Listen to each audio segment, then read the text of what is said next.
All right. My apologies, folks. Zoom is being really annoying lately, and it's not an interesting story, but I'm late and my apologies.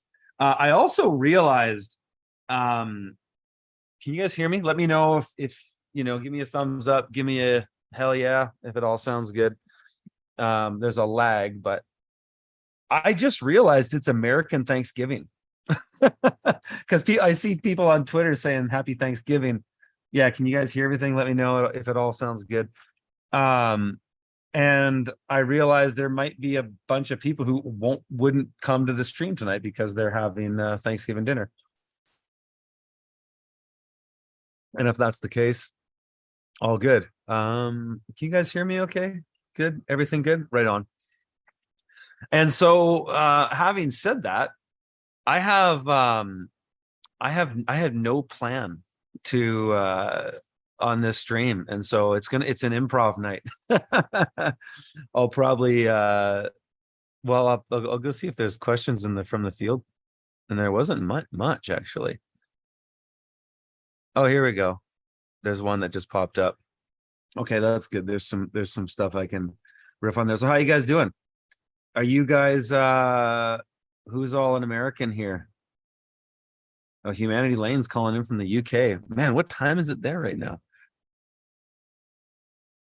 What time is it? I'm looking at my international clock. Oh, it's late. Christine from Northern BC, right on.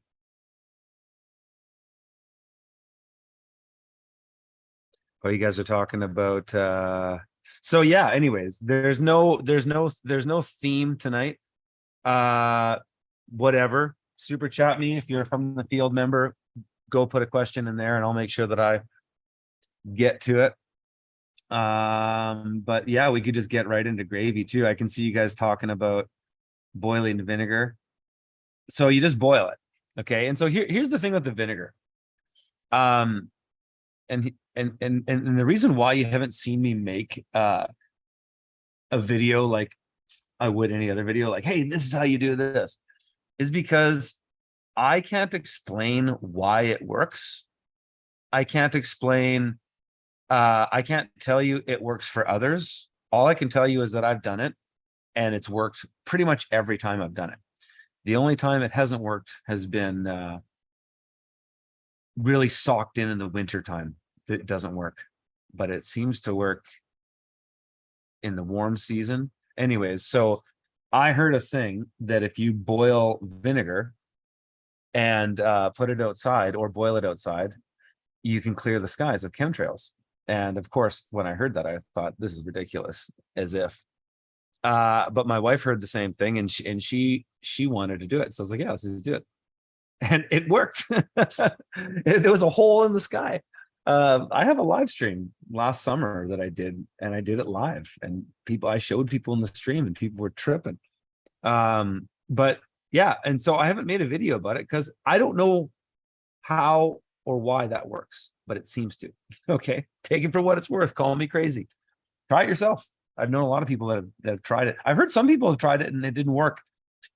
Chris Gardner was telling me that he did it, and he's in Missouri, and it didn't work. So I can't explain it, and so that's why I'm kind of not. Hey, this is the thing. Try it, And in a way, I don't want to spoil it because it works for us, and so I don't know what else to tell you.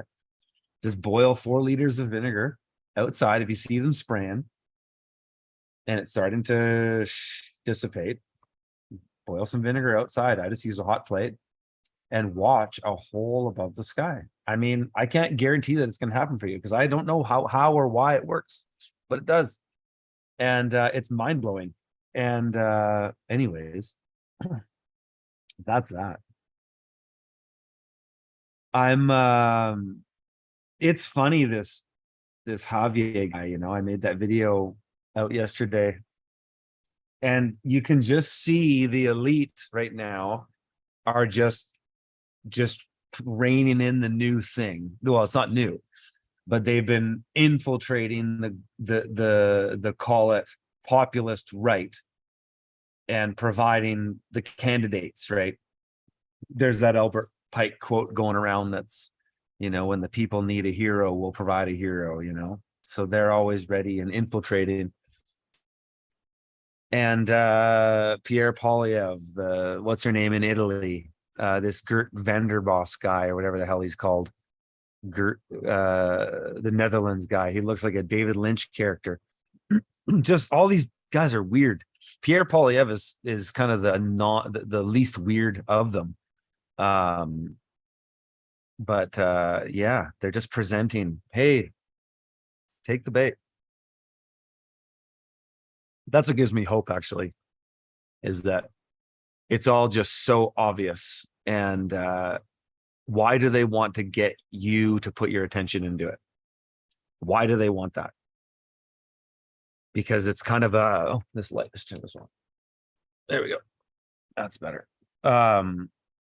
It's because, in my opinion, they need your attention. They need to you to focus your energy on their thing. And then that's how this big matrix game works. But if you don't focus on their thing and just do your thing, you'll find that you can create, you know, it's so funny. I'm on Twitter and I'm, you know, posting stuff, and I'm seeing, I see more comments on Twitter than I do on YouTube. Well, no, that's not actually true. That's not actually true, but I see a lot of them. And this one of people that, you know, when you say you're doing something off grid and you're going for it, you're growing your own food, all this, and then you always get this comment of people who think they won't be found off grid are wrong. They will find you one day. That's why we need to take the fight to them, in my opinion. And it's this false fear. I think it's false. This fear that they're coming for you. And it just seems like it's a Hollywood movie. They're coming for you. And it's this you against them. And I just don't see it that way. I just don't see it that way at all. Like I've said many times, I'm far more concerned about the starving masses than I am the elite coming to rein people in and round people up. So hey, happy Thanksgiving, folks. It's not Thanksgiving for me. That's why I'm doing a live stream. And for those of you who are showing up now, forgive me for doing a live stream on Thanksgiving. Canadian Thanksgiving's in October, so we've had ours a long time ago. And I always forget that it's American Thanksgiving, and here we are again.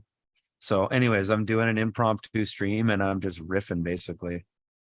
I'm riffing on what you guys are throwing at me. We've eaten a lot of turkey. We ate our own turkeys. We killed, we grew and harvested 3 big turkeys, and we had one of them. And my wife made some really good stuff with it. She made these kind of fried turkey strips, like chicken strips, basically. They were amazing. So I like turkey. Turkeys are pretty interesting animals. Man, they're hard to kill. It was really unpleasant taking their heads off. Really, really unpleasant. Chickens are easy. And honestly, I don't mind doing it, really. I mean, I'll do be the kill master general. I'll round them up, stick them in the cone, take their head off and hold their legs while I'll do all that. And then I'll put them in the plucker. That's what I've been doing when we do that. My wife does all that stuff. I'm not as good at that stuff, but the turkeys, man, I need a better knife. I need a different knife for the head of the turkey, but they were hard to round up. So, but turkeys in the garden are really good animals. They forage and don't scratch like chickens. So you can kind of let them go in other places, which I found interesting this year. But my goodness, are turkeys hard to kill. Ugh. Yeah, it was unpleasant taking that thing's head off. Had to kind of saw it. I had a really sharp kind of, basically like a fish gutting knife for doing the heads of the chickens, and they're off easy. But the turkey, man, oh, that was not nice. And it kicked for, I'm not kidding you, the first one I did, it kicked for, I think, 20 minutes. It was ridiculous. It just kept going, kept going. It's cool to evening, Mark. It's cool to go as full circle with your food as you can. And I've been growing vegetables and fruits and things like that for a very long time. But to raise animals, and all we do are chickens, really, and turkeys. But to do all that, it's cool. It's really, really cool. It's a big step, even for me, to start doing that stuff. And I'd like to do more, but our land is somewhat limited. Rogue Spear in the house. Say, Curtis, I've been working my butt off getting the last firewood before winter sets in. Nice. I got my firewood done a month ago because I was prepared for another winter like last year, where 3 feet of snow on the ground by November 6th, and then winter's here. And it did not wax and wane at all. This fall has been unbelievable. I'm getting sunny days every day. I'm so ahead of the game outside, which is so nice. I've been just actually focusing on pumping water into our pond as a way to dump excess electricity, but also to make this skating rink a lot bigger. So I've been pumping water all day, and it kind of takes a bit of effort because it freezes at night. It's probably -5 Celsius outside right now. But I have to drain out all the lines. It takes me 20 minutes. I just have to, I put valves on low points and valves at high points, and I can open both, and just the whole line just drains out. So when I think this is probably a 400-foot line that goes over topography, I've got little open and closed parts, and a couple of my disconnect where there's a manifold, so that at night it all just drains out. And then in the morning, as soon as the sun comes up, I just go and put a couple of those together, and then poof, fire up the wells. I'm pumping from 2 different wells right now.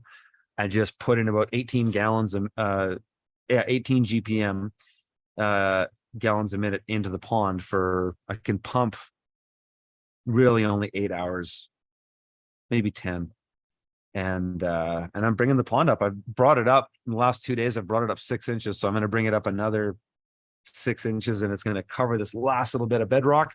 And I'll have a really big skating rink for winter. So that's one thing I've been working on here. Maybe chemtrails are improving your weather. They definitely are not. And they're not spraying right now. So actually they are, but it all blows into the US.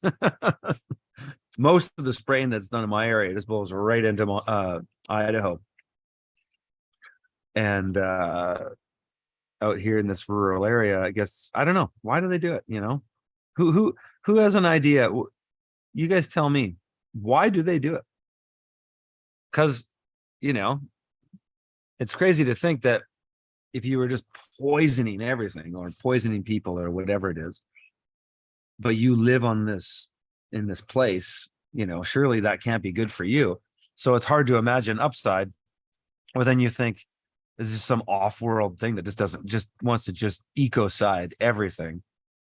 Or is it solely just to control the weather? But it's a rabbit hole. You can see it happening clear as day. Governments on the record, both Canada and the US on the record, both have documents. In Canada, it's the Weather Modification Information Act. And in the US, it's owning the weather by 2025. And I think it was a CFR document. But it's on the record, right? People want to debate if chemtrails are fake or not. It's just, well, you haven't done your research. And I'm happy to point you to documents that prove and disclose that the governments are engaged in it actively, and they talk about the technology fairly openly. And many, many media organizations have covered it, but not under chemtrails, but under weather modification or cloud seeding or things that sound nice. But I can see it. And one thing that they last year, what they did hard, I think that crazy freak winter we had last year was completely geoengineered, because we had this great fall up until the end of October, and much like we had here this year, and just relentless chemtrailing, and it just socked it in completely. It was, you couldn't fight it. It was at this point, vinegar was no longer effective, and it's just winter. So yeah, the vinegar may be as much focused attention / intention things as it is a chemical reaction, don't you think? Yeah, focused attention. Well, yeah, because it really can get your attention. Um, and then focusing that intention on something. No doubt about it, for sure. I mean, that gets quite esoteric. And then, yeah, it's a mind fuck, man. It's a mind fuck. They the lie is different at every level. They game each other at all levels of the pyramid, just like they game us. Absolutely. Everybody's gaming everybody. It's a pyramid of gaming. Totally. I often thought about it as a pyramid of being farmed. So I'm fairly at the lower level of it, being an agrarian, but above me there's government, there's big corporations that are managing all kinds of things. You have no idea who's managing your birth certificate, that whole trust, that whole thing, who's managing that, who's managing them. We're all being farmed in some way. And perhaps the meaning of life is just to come to grips with that truth, and then try to find a way to circumvent it, or at least transcend it. At least that's kind of how I feel about it.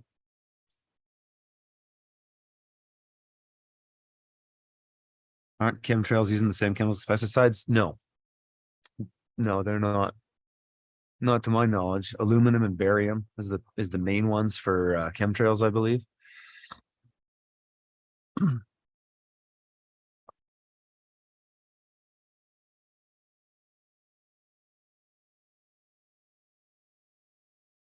Yeah, it's all a form of control. That's the thing.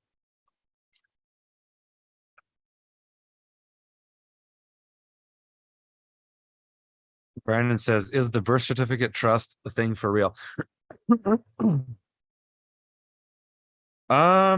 Yeah, as far as I can tell. Here's the thing that is interesting with the state, is that often to find out certain things, you have to engage with them. You just won't find them in the statutes. I wrote a letter. I won't tell the greater context of what the letter was, but I got a response from the government that basically disclosed to me that there's a different statute of limitations for privately managed corporations than there is publicly managed corporations. So the difference is a year. So there's a 4 in this particular context. There's a 4-year statute of limitations for public corporations, publicly managed corporations. Then there's a 3-year statute of limitations for privately managed corporations. And so I basically got on the record admission that they recognize private.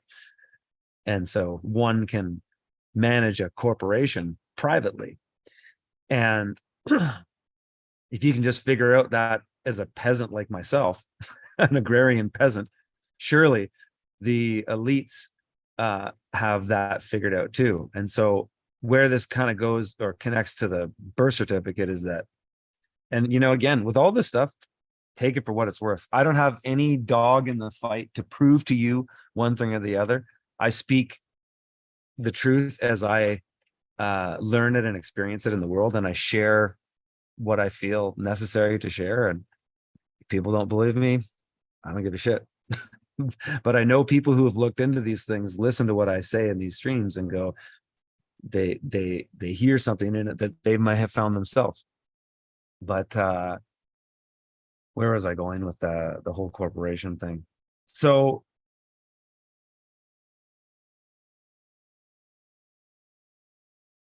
where is the smoking gun? I mean, the smoking gun with the birth certificate thing being a corporation is that it says it right in the Canadian Interpretations Act.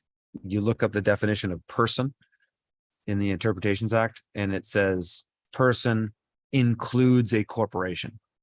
And so in legalese, includes means that and only that.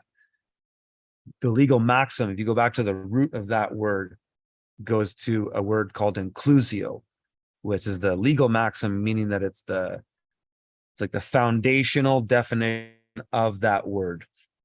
And it says to include is to exclude everything else. So that's what includes means legally. So when you read these definitions in Canadian legal texts, just like you would in American ones, there are so much of them are the same in terms of the terminology. Person being one of that too. You can find that in American legal documents, but in Canada, the Citizenship Act and the Interpretations Act, these all have these definitions, and so we know that a person is a corporation by the government's definition. So that's a corporation is a corpus to do business, right? It's a vehicle to do commerce. It's the thing that gets you into the commercial world. And so we know that is that because it's disclosed. Now, where we think it's a trust, and this is where this just comes to some of what I was saying earlier, how when you engage with the state and you actually write to them and write letters and get responses, they'll disclose things to you that you wouldn't have found in the statute. At least that's been my experience. And not to say that some of these might not have been able to find in there, but I didn't. And so one of those was this disclosure that they recognize private. And so what is private? In the private world, what you'll typically see done is people using a trust for something. So they'll use that as a it's in a way it's a similar thing as a corporation. In the corporation's in the public and the trust is in the private. And the trust, you have a trustee, a beneficiary, and then you have the settler or the grantor, the individual who created the trust, but also has the most control of it. And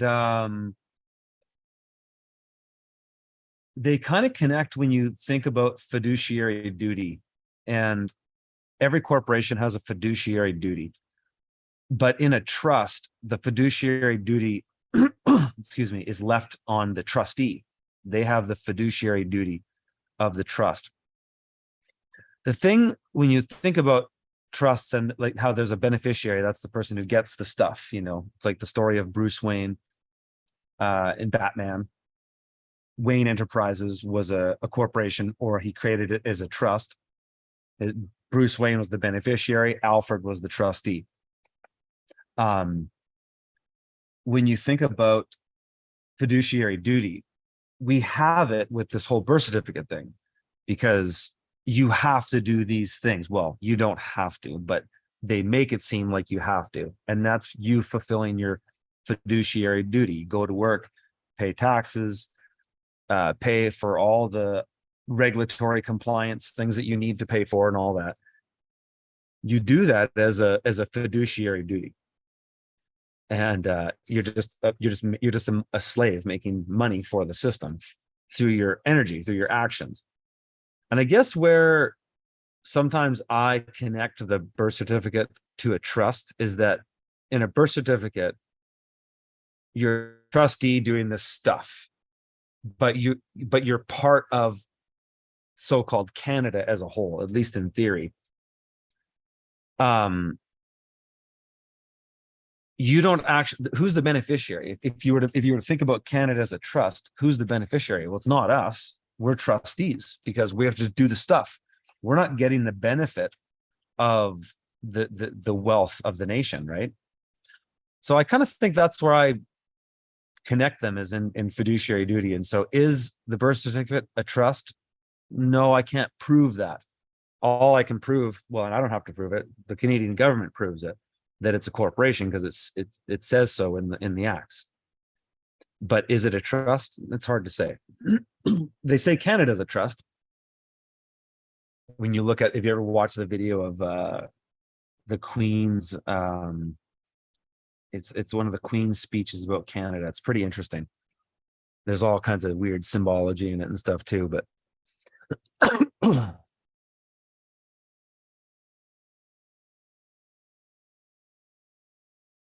the birth certificate is a banknote. Well, it says it's a treasury note, right? That's the neat thing, is it says right on it it's a treasury note, especially the old ones. The ones that you get when you get a reproduced copy, the ones that if you want to request a copy from your vital statistics agency or whatever, it won't say it on it. But the original ones all used to say for treasury use only. And if you were born anywhere between, I imagine, definitely before me, I was born in 79. If you were, up until the 80s or 90s, you probably have the birth certificate. It's a piece of paper and it says for treasury use only on it. So it is a a bond.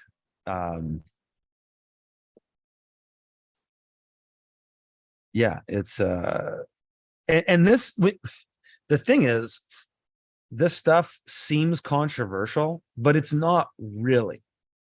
It's not really, because it is in fact. And I think when a lot of others go down these rabbit holes with that whole thing, because if you've been on the rabbit hole with other more, say, the black pill, call it, when you hear about the birth certificate thing, you really realize how evil it is in a way, because it's so manipulative. But if you can sort of objectively look at the system a bit more, it's not really, it doesn't have to be that way. It is that way, but it doesn't have to be that way.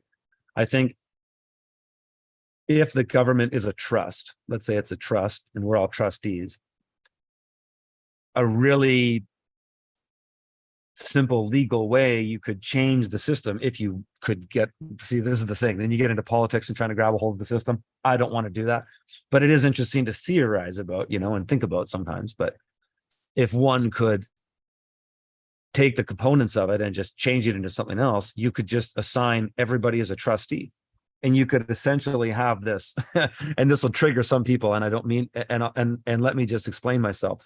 You could have sort of a welfare state, in the sense that you could have things paid for to take care of people who can't take care of themselves. And how would it be paid for? Wouldn't be paid through taxes. It would just be paid through inflation, essentially. Is that a country could inflate its currency, which they already do, but you just don't have to give it to the central bank. You could, and that's how Canada's was prior to 1973, I believe, when they changed might have been 71, when they changed the Bank of Canada to be a private racket, just like the United States did in 1903 or whenever the Federal Reserve was created. Canada's wasn't that way for a long time. And so basically the idea was that the nation had wealth, because if the nation is this geographical area that's agreed on, and I can show you Canadian statutes that don't even show you that that's not exist, but just bear with me for the hypothetical thought process of it all, is that you could have a nation. And then what is the wealth of a nation? Well, it's the resources, right? It's the fresh water, it's the trees, it's the minerals, it's things like that. And you could essentially, if you had a government that was basically like a proper republic, call it, like what the United States was originally, you'd have to have more different checks and balances now, but that it just served that function. Then you could have, anytime resources are exploited, so anytime a corporation wants to go and say log an area or something like that, the money that they would pay to do that goes into the trust. So all resource development goes into the trust. And so you can have businesses making money. You don't even have to have income tax. You could have, and I'm pretty sure this is nothing new what I'm talking about. I'm pretty sure maybe this is how Canada might have been prior to when the Bank of Canada changed. But to think that you need to have taxes and all this stuff to pay for things is totally bogus, because governments functioned well before income taxes were created, because most of them were created to fund world wars and they just never took them back like they did in Canada. I think it was done the same in the US. But yeah, you could essentially have a nation state, and I'm not a statist. That's why I live on the mountain. But it's interesting to theorize about these things from time to time. But you could have a state in a geographical region, and everybody is part of that trust, is a beneficiary.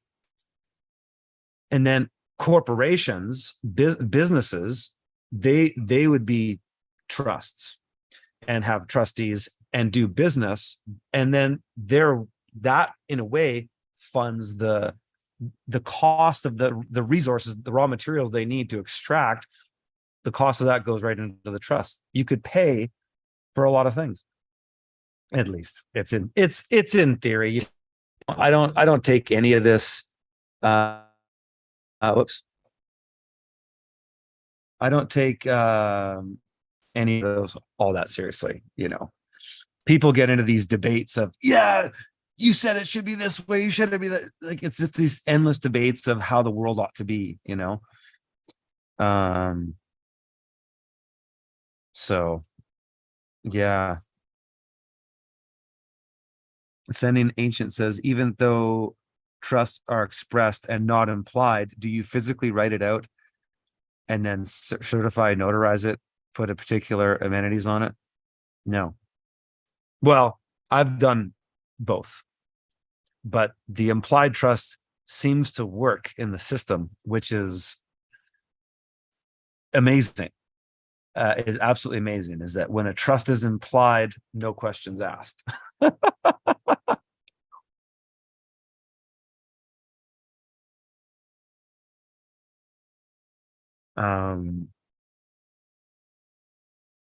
Manoj is commenting. So your ingenuity is also a resource. It totally is. It totally is. Who manages the trust? Well, the trustees. Depends what the trust is created for, but the trustees manage the trust. What are your thoughts on bringing the constitutional sheriffs to Canada to take back our communities? I don't want. No, I'm not into that. I'm into it in principle, but I'm not into it in practice, because if you want to do stuff like that in Canada, you will get railroaded. I think that's why they haven't come after me. But I've been careful with what I say, but I don't get involved in anything that's, let's take the power back. I don't get involved in that. The main reason is my intuition tells me, and take it for what it's worth, and if you don't believe the same, then I can live with that. My intuition tells me that the system is going to destroy itself. I feel like God is telling me that. And so all I want to do is just stay out of the way. Stay out of the way. Notice my ski sweater here with the cuffs probably looked weird when I put my hands up like that. Is just to stay out of the way. And so for me to be involved in going to take things back, no. I mean, really what it comes down to is we're arguing about taking the power of the state so that we can get the state to do what we want, which is to deal with the other 49%. And that's why these democracies are always a shit show. And I don't think democracy is a system that can work, at least on this scale. Perhaps it might in a smaller scale. Perhaps a lot of things work better on smaller scales. I think that's, if I were to kind of look at the general politics of it all, that's what I would say ultimately, is that the system is failing in so many ways because of scale. It's not sustainable at the scale. There's just too much corruption concentrated too highly, and it'll never work at that scale. And so I think there needs to be some kind of balkanization in a way, and we're already kind of seeing that. Balkanization into sort of smaller communities where people can manage less people, and there can be more accountability. So I have no interest in getting involved in taking anything back from the state. It's like, you guys have it, just leave me alone, and they do. And I think they're going to leave a lot of us alone. I think the people that they won't leave alone are people who do January 6th or trucker convoy things. This whole thing of running into Babylon to tell the Babylonians that Babylon is burning. It's just a complete act of futility to get to all this fighting and this civil unrest that's brewing in cities, and people are just attacking each other and getting more radicalized. For what? So you can have the reins of the state? I don't know. It's stupid.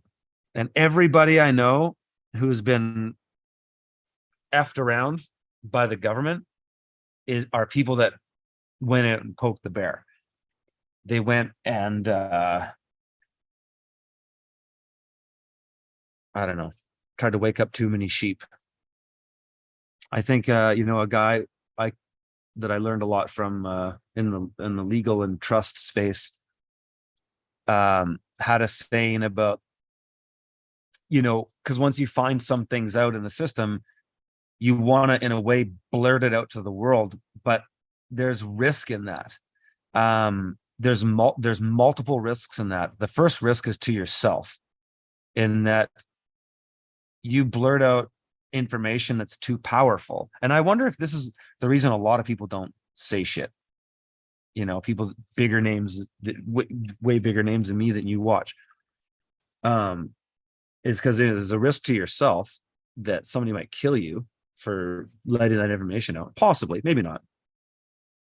And two, that the information is so powerful that when people use it incorrectly or poorly, or they don't do it right, it's incorrect, you know what I mean, they just fuck it up, then you're doing them harm. And so it's kind of a catch-22 in a way, because everybody's waiting for this revolutionary of something, to basically, I don't know, turn things around or something. But I don't think it's that easy. And this guy, I was going to finish this quote because I kind of say to him, like, why don't you tell more people about this? In my earlier days of learning these things, he's like, you got to think about it this way. It's like the Titanic is sinking. It's a big boat. It's going down. It's going down slow because it's a big boat, but it's going down, and everybody's going to die if they don't get off. But if people surge the life rafts too quickly, they screw things up and sink them. And so you have to, in single file, line up to get on the life raft. It's the only way. Women and children first, and then everybody in single file. And so what that means is sort of taking people. It's not about the numbers. It's just about one at a time, because we have time. This whole thing is going to go for a long time, in my opinion. And it's going to be this slow grind. A lot of the permaculture guys, like David Holmgren and Toby Hemingway talked about this too. Who else talked about this? This idea of energy decline. Richard Heinberg, there was a group, they're the Post-Carbon Institute. They were these ideologues. Not that the permaculture guys weren't ideologues, but these other guys, they were talking about the same thing. And it was all, I remember in my early days of teaching, doing urban farming stuff, going to California and meeting a lot of these people. This group, the Post Carbon Institute, I went to their office and hung out with them. They're seemingly cool guys at the time, but I was not awake to a lot of that environmentalist, globalist stuff at the time. But their whole thing was energy decline, is that it was going to be this situation. And I think some of them have been quite right about this, is that there's just going to be less energy available. They were predicting peak oil, which is incorrect. But the system is sort of creating energy decline by just throttling prices and printing money and inflating things. So we're kind of experiencing energy decline. The economy right now is really, I'm feeling it too. Everybody's not making a lot of money. People are, there's some places I know people are crushing, but we're in this sort of grind. And I think I'm not worried about 2030 being the year that it's all going to be locked down and it's going to be Hunger Games or whatever. No, I think that's just their goals. I just think we're going to be in this constant decline state. And the closer you get to the land and closing the loop with a lot of your resources that you need, the more enjoyable, the more prosperous you'll be at a time when a lot of other people aren't prospering. And that's why I think it's so important to get on the land. And that's why, we can riff about the gravy. We can riff about all the legal stuff and all that. But at the end of the day, just changing your day-to-day life and being in the country is a massive step towards sovereignty. That I've experienced.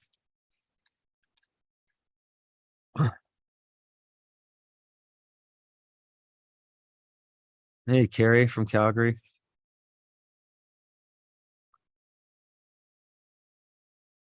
I'm just reading your guys' comments.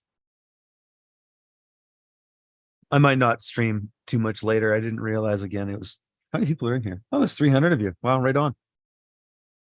Welcome. Smash the like. Get some more people in here. I'll get you guys get me all jacked up and I'll just riff on something. My family are all in bed. It's just fighting over the throne. It is.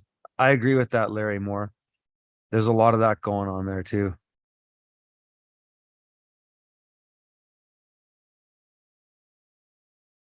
Owen Schroyer woke up the bear and he wasn't. That sucks what's going on for Owen. That sucks. Solitary, can you imagine? I mean, he is a bit of a rebel rouser though, so it's not surprising that happened to him.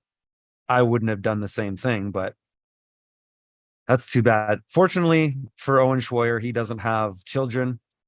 He doesn't have, he'll be out in 2 months. Yes, he'll be traumatized. That's terrible. But in a way, it'll kind of make a martyr of him. So I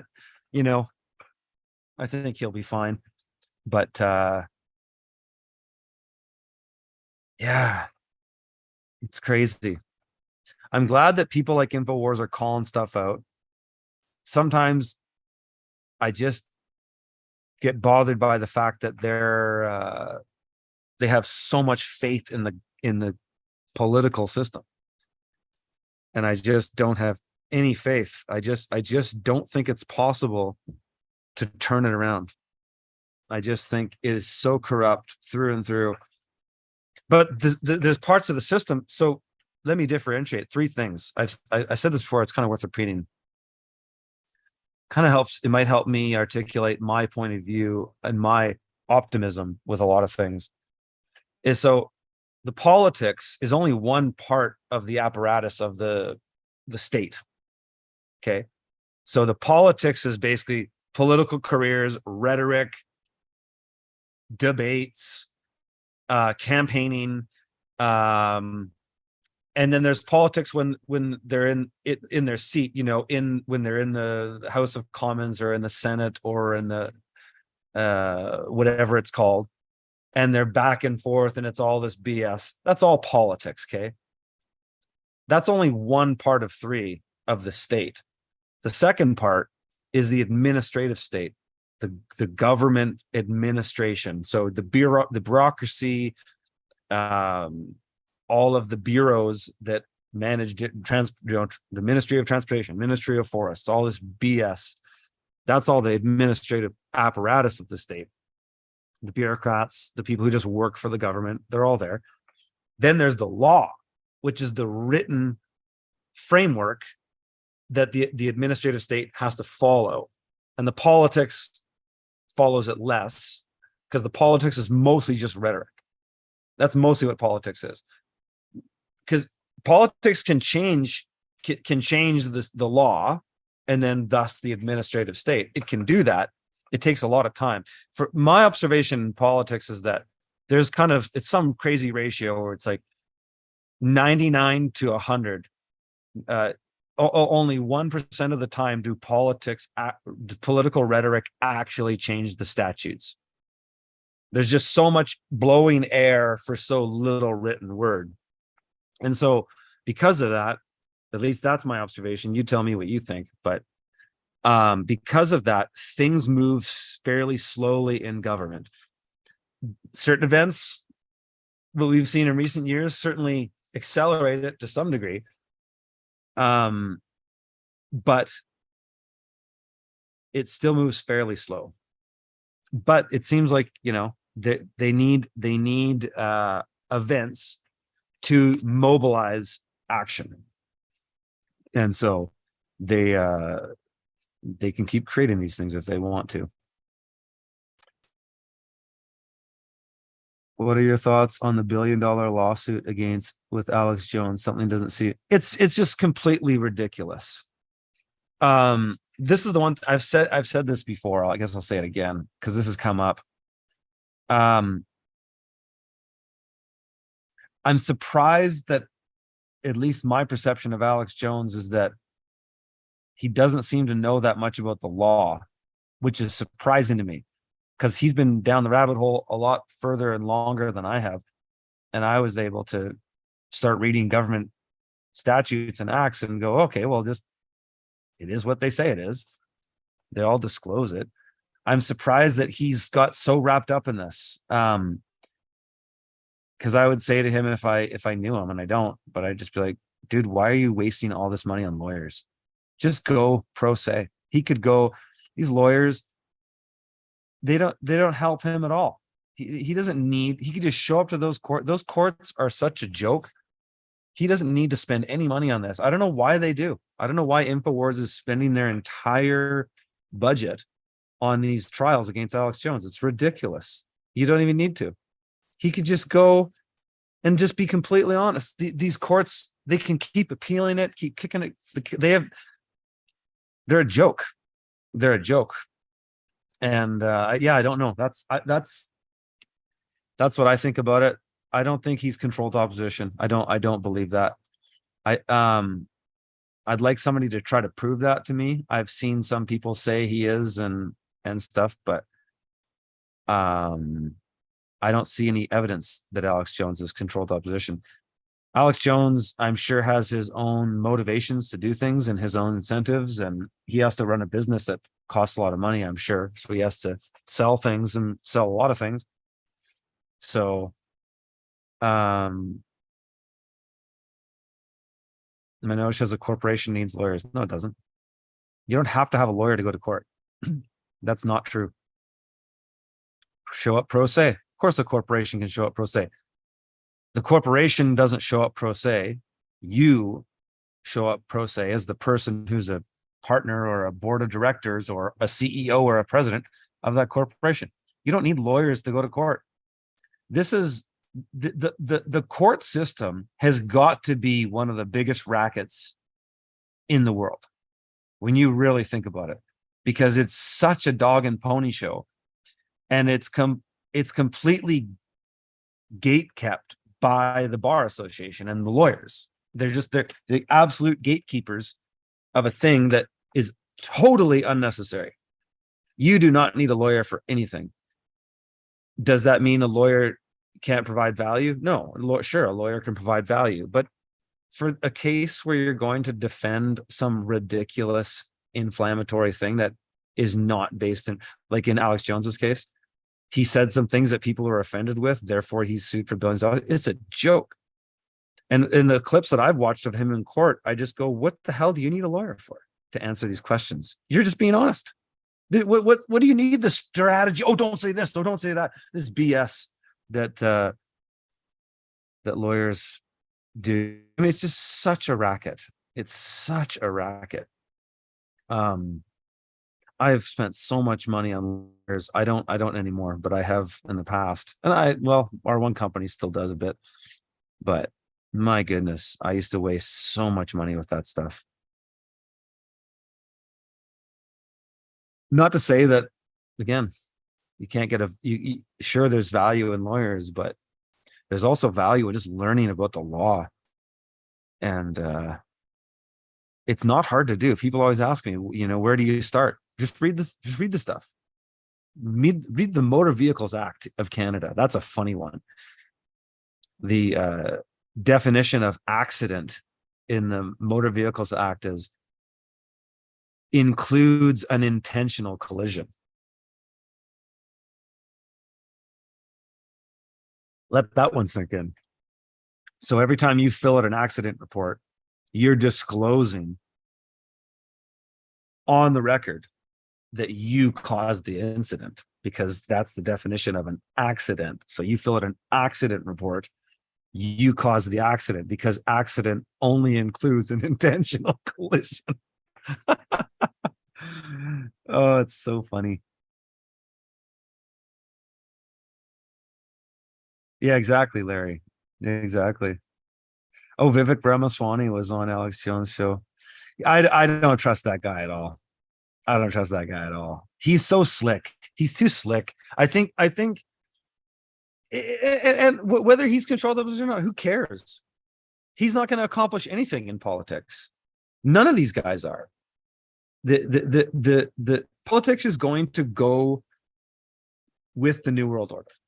That's how it's going to go. Politics is not going to change that. People disengaging from politics, I think, is more likely to change that.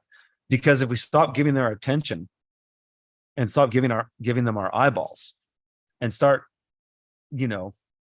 standing up to them, at least on paperwork, and that's all you need to do. They're not just going to railroad. They're just going to railroad the people. They're not railroading anybody. They're just sprinkling chicken feed like a Pied Piper and just guiding you into the gulag, into the digital gulag.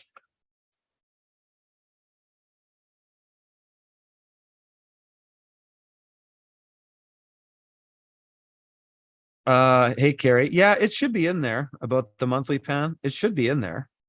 I can't jump on that right now, but reach out. Just go to the contact on the website and just ask if you can't find it, but it should be there.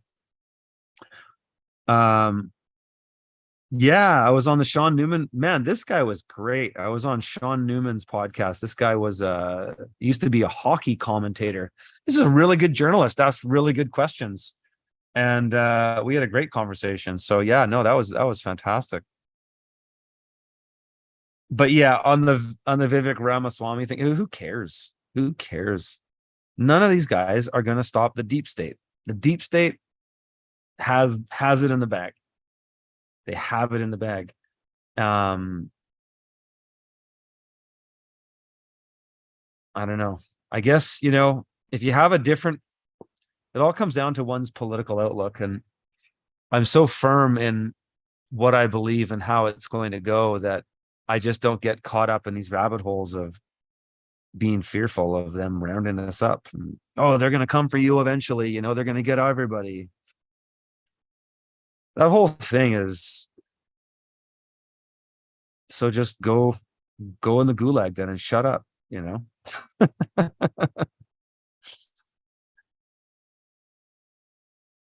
Yeah, Ramaswamy is as slick as Obama. He is. Oh, Obama was unbelievably slick. Unbelievably slick. Still is slick. Ramaswamy's slick too. They dial these guys up, man. They dial them up. The thing is too with politics is what they say on the campaign trail, they don't even do.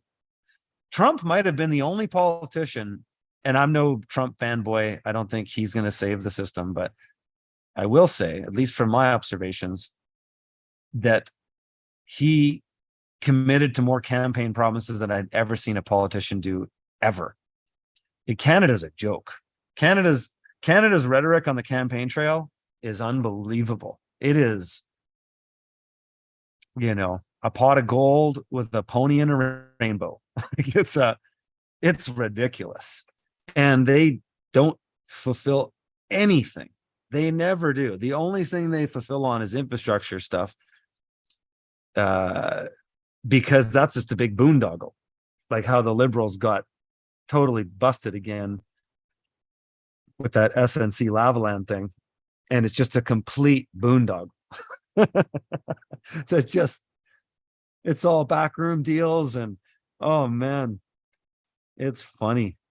When I knew the government was corrupt for a long time.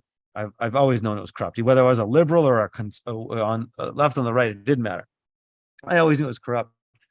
I didn't realize how corrupt things were until I moved to Montreal. I remember the first couple years that I lived in Montreal, I was just shocked at how the corruption seems to be everywhere. Like in British Columbia, the average Joe working at the ICBC or the average bureaucrat working at Service BC or any of these government agencies or the CRA or whatnot. Well, CRA isn't in BC, but they're all just going to their job, doing their thing, and they have the best of intentions, and they're overall good people. They go along and do dumb things like take shots, but they just, they're not bad-natured people. They're not out to screw anybody over or take any more than they're entitled to. When I moved to Montreal, I saw at every level corruption, just dishonesty, lying. But Montreal is very socialist. Quebec in general, Quebec is socialist, very more socialist than the rest of Canada for sure. And Montreal in particular is even more socialist. And I was still a socialist at that time, but it's where things started to wear off on me. I'm like, where's this utopia? All these tax dollars. Because in Quebec, you have to file 2 tax returns. You do a tax return for Canada, which every other Canadian just does 1 tax return for Canada. But in Quebec, you got to do a tax return for Canada and Quebec. And so Quebec wants another piece of the action. So you pay more taxes in Quebec. And you wonder where that money goes because it doesn't go to the infrastructure. Montreal is falling apart.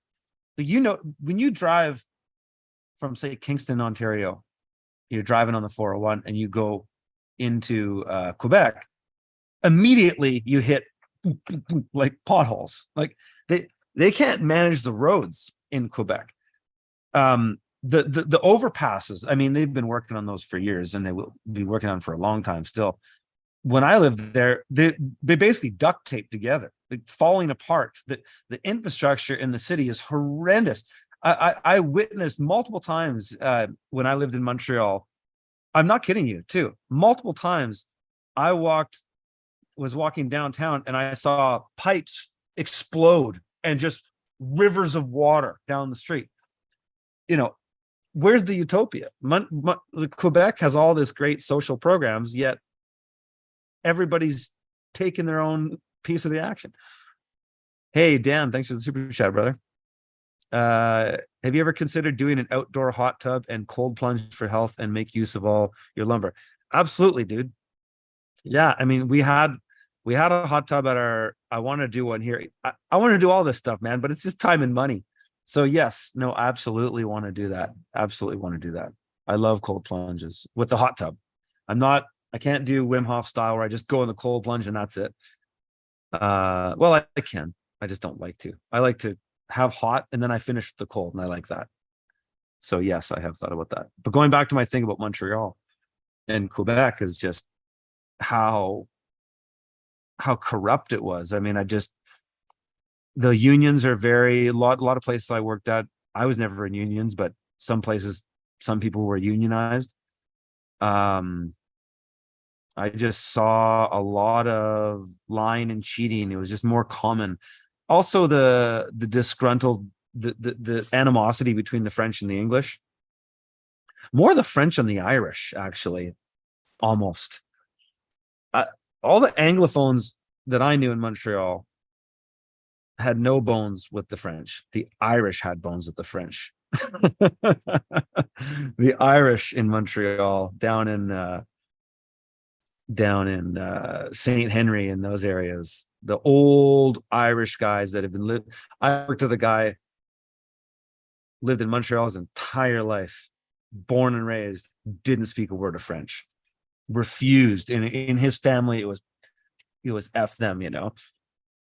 And so I saw a bit of that stuff too. It was weird. Montreal's an interesting city. I'm glad I lived there though. It was a neat time.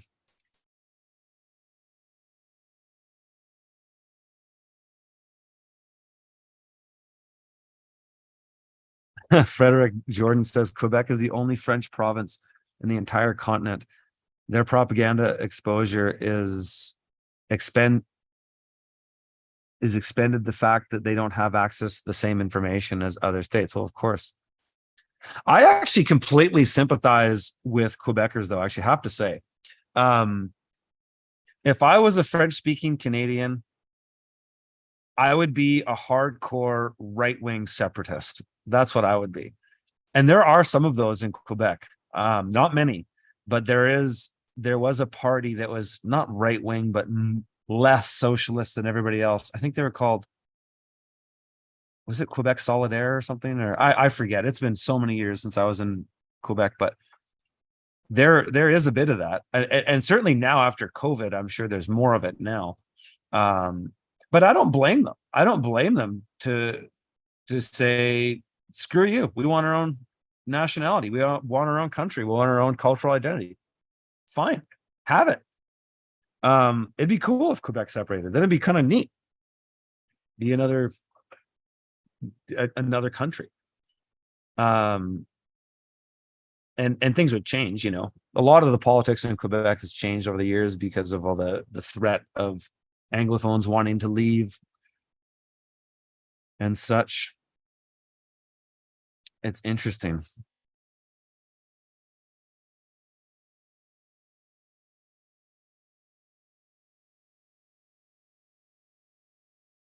In the US, we do state and federal tax. Oh, that's right, eh?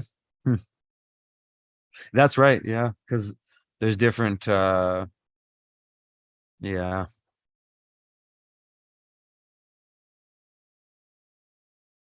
How often can we vote for our PM? Every 4 years, I think.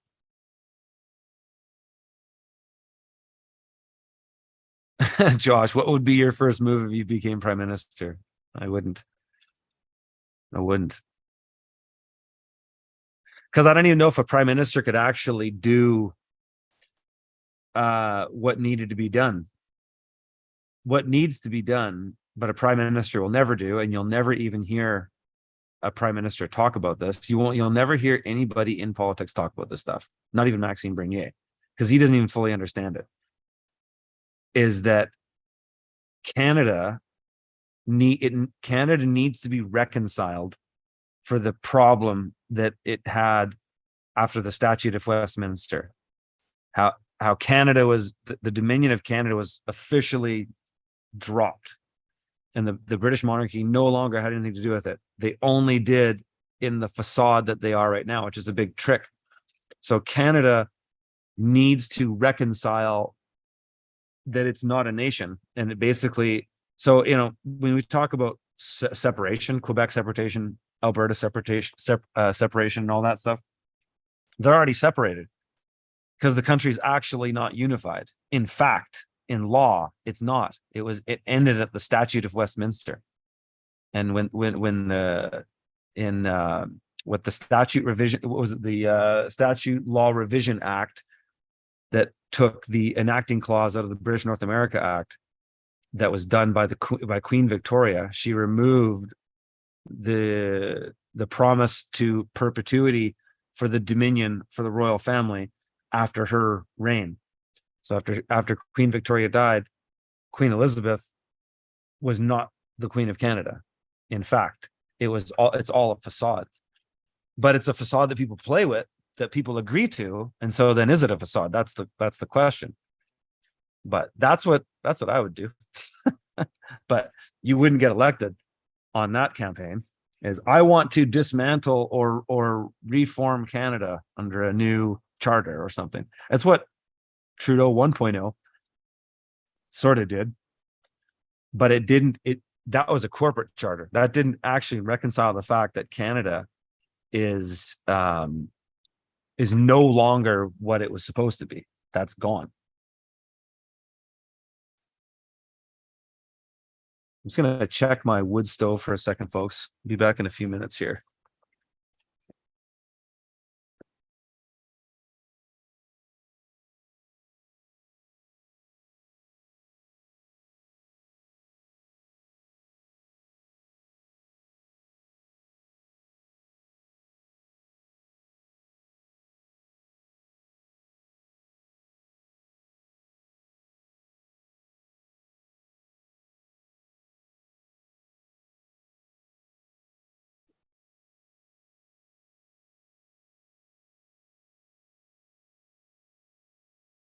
All right. Sorry about that.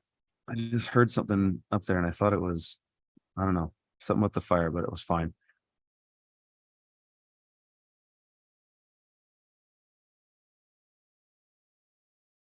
Somebody says, have I read John Michael Greer? No, I haven't. I'm going to read, because I'm not going to do this stream too late, I don't think, here. I've been going an hour. 352 of you, right on.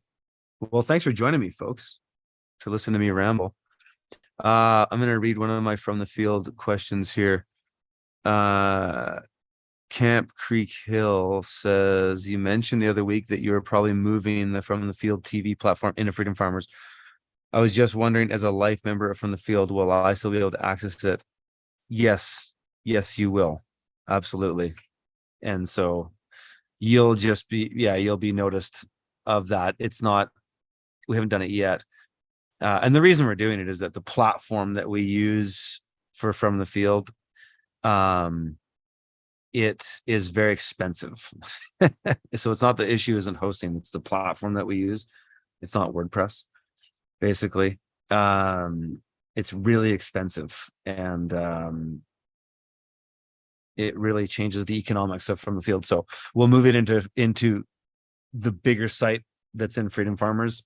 And so it'll all be the same. It's just going to move off that site, but it'll work better with your comments, with everything, because then it'll all be in the groups. And so it'll be way more engaging.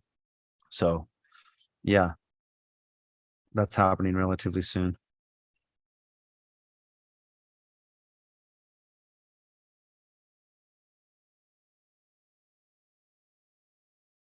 Texas and Tennessee don't have state income tax. What do you guys pay in the US? What's the federal income tax?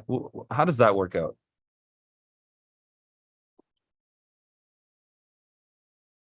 How does that work out? The 1983 was never ratified. That's right, Jim, because it's an endless loop, the charter. It's or is that the charter? I'm thinking about the BNA. Never mind. There all of these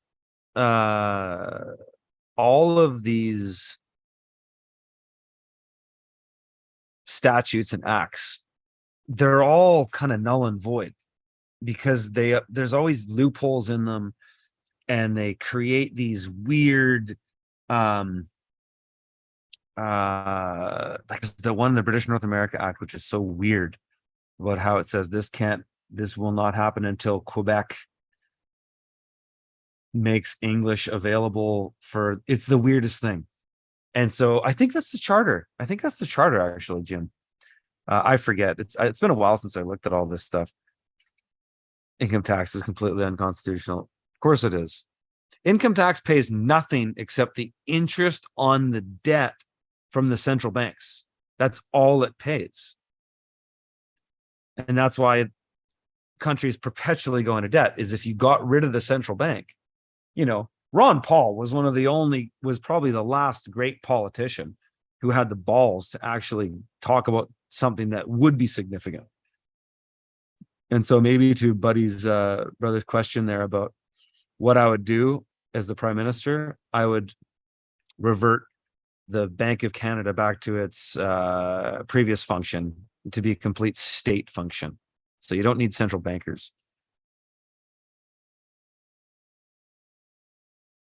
Yeah, you guys pay a lot of tax in the US.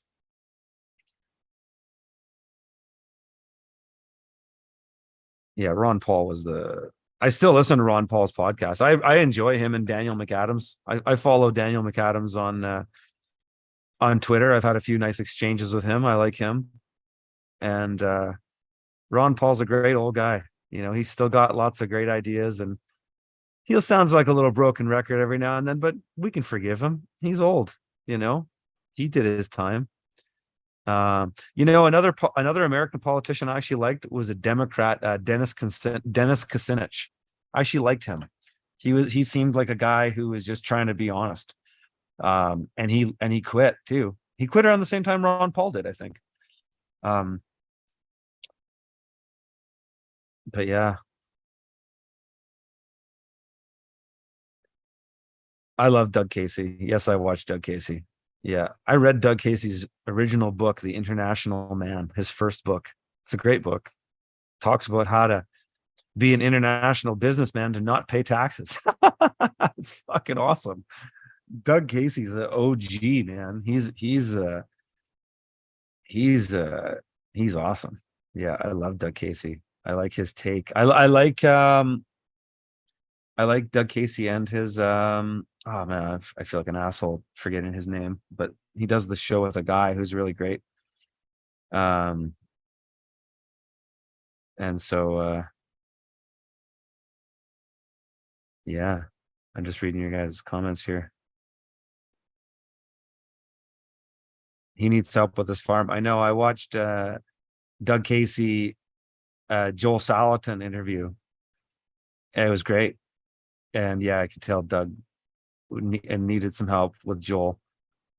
But Joel isn't cheap, and nor should he be.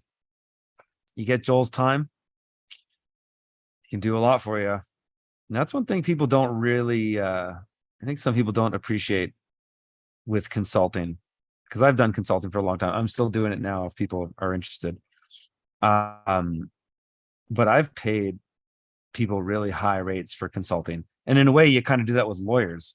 When you pay, a lawyer $500 an hour, they solve problems for you. There's guys, I know guys who charge, they don't do anything for less than their day rate, and their day rate would be like $5,000 US. But they come and solve your problem, right? And so certain consultants, that's what they do.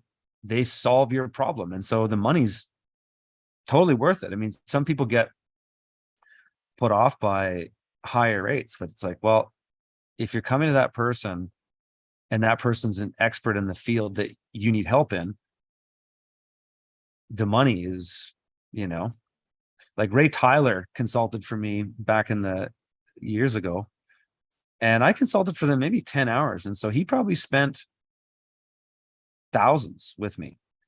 And I forget what my rate was at that time, but um, he in a year 10x his business. So it was worth it. The money was worth it. So good consultants are worth it, you know.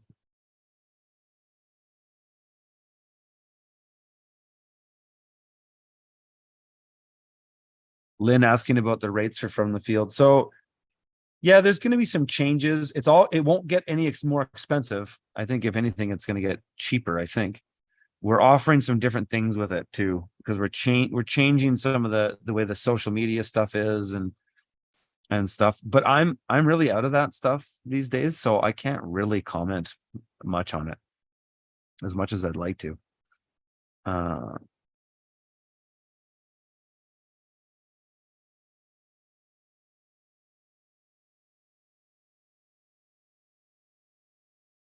4.3 billion a month in interest payments now in Canada. Yeah, think about that. There's 30 million Canadians, 4.3 billion. It's such a boondoggle. It's all such a boondoggle, man. Um, yeah. David Martin is one of the smartest humans on this planet. Is he? I don't know. Hey, do you guys I'm doing a stream or I'm doing a Twitter space with Dr. Keck. You guys know Dr. Keck on Twitter? He's awesome. He just shares gravy. It's there's some really good content creators on Twitter. I used to, as a YouTuber, I used to also watch a lot of YouTube videos. I don't watch any YouTube videos more. I get everything on Twitter. You get everything there. There's so many wicked accounts that just share just wicked gravy. I love it. It's so great. And Dr. Keck is one of those.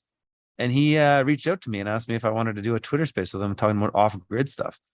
So I said I'd love to. So we're doing that on Sunday at 9 a.m. Pacific time, 12 p.m. Eastern time. So that's on Twitter. And Twitter spaces are kind of cool. You basically call in, like it's a phone, it's all audio. You just talk on the phone. And it's kind of neat because people can just ask to get in the call and people just call in. And I did one last week with Wogpog. And it was so super cool. People that I haven't heard from in a long time calling in. It's great. It's kind of like a harkening back to the old radio shows. Elliot, I will not tell you things like that in a public space because it's just not proper. It's just not proper etiquette to do that. So people, Curtis, what's your consulting rate? It's like, dude, email me and I'll tell you. It's it's not proper to say things like that in public. Nobody does that. Nobody says, hey man, how much do you make at your job? So with all due respect, I appreciate you asking, but again, it's just not proper to talk about those things publicly. Great. I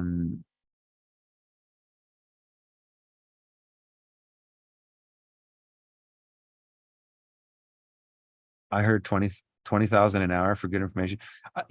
Imagine what a guy like Tony Robbins costs to get him consulting for you. He probably won't even he probably won't even do anything where that's less than $1 million commitment. That's how a lot of these big consultants are too. They don't touch projects that they don't go and do an hourly rate thing. Hey Pierre, right on, brother. A few thousands invested in quality consulting and save folks tens of thousands in avoiding potential disasters. Absolutely. I mean, I've done it for farming hundreds of times of people that are you just go in and you're going, why are you doing this? Why are you doing this? I had a guy reach out to me, actually. He wanted me to consult. And I said, he explained his problem to me. It was a greenhouse problem because it just wasn't getting enough light. And there's a lot of sickness in the plants. And I just said, I'm not going to charge you to consult, but this is the problem. And this is why. And so take that information for free. And if I can help you with anything else, let me know. But I'm not going to charge you my rate just to solve a thing that I could solve in a second. So that's what I did.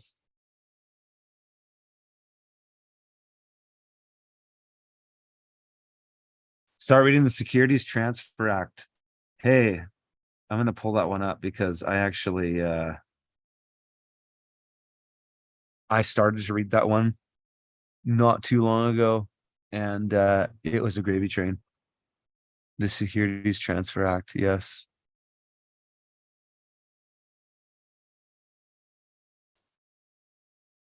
Oh, look at this. They've updated it to the King's printer now. Isn't that cool?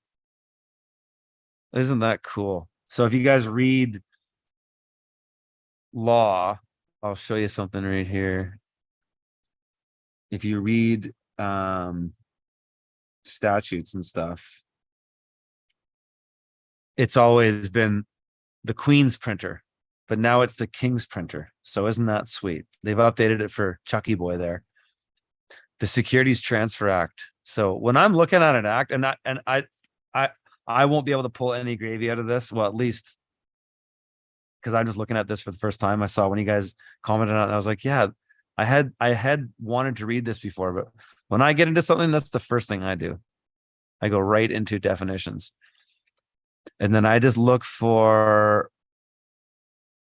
red flags. So I'm looking for words that are common and go, why would they redefine it? So that's interesting to know. So they define corporation here. Means anybody corporate, whether or not is incorporated under the laws of British Columbia. Okay. That's nothing. That's nothing interesting there. So anyways, that's what I often do is I'll just go, okay, so I'll go find person. How do they define person, So here they say an individual, including an individual in the individual's capacity as trustee, executor, administrator, and or other representative. That's nice. A little bit of trust stuff in there, a sole proprietorship, a partnership, an unincorporated association. So all of these things are considered person, right? So when you're talking about a person, you're talking about a business. It's a straight up bona fide Canadian law there. Yeah, so I don't see any red flags in this. I'm curious, my brother who recommended this, if there's any fun stuff in here we should look at. So sometimes go up right to the preamble. Oh, oops. Oh, that's the BC's. Oh.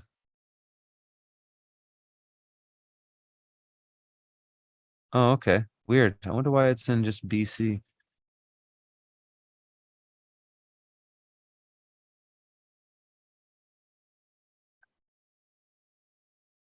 Oh, come on.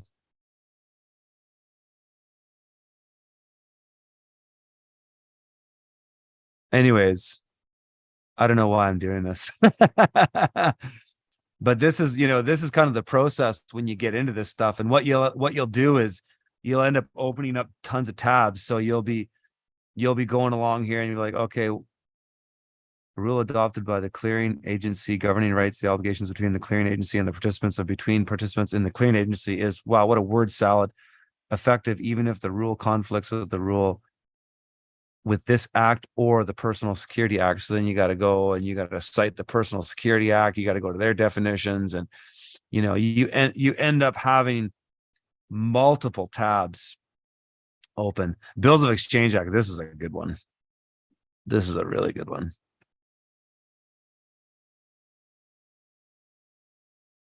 But when you get into these things, this is often the first place you want to start, is just, what is this all about? And then go into their definitions, and then you'll go through you'll have so many browser tabs open. It's hilarious. Sorry, some people are probably showing up being like, what the hell is Curtis looking at? Yeah, you are beneficially owned property. Your person is. Your person is. Yeah. See, all this stuff is as somebody who's spent so many years in it than I have, I'll tell you that for the most part, it's a waste of time. You're better off getting on the land.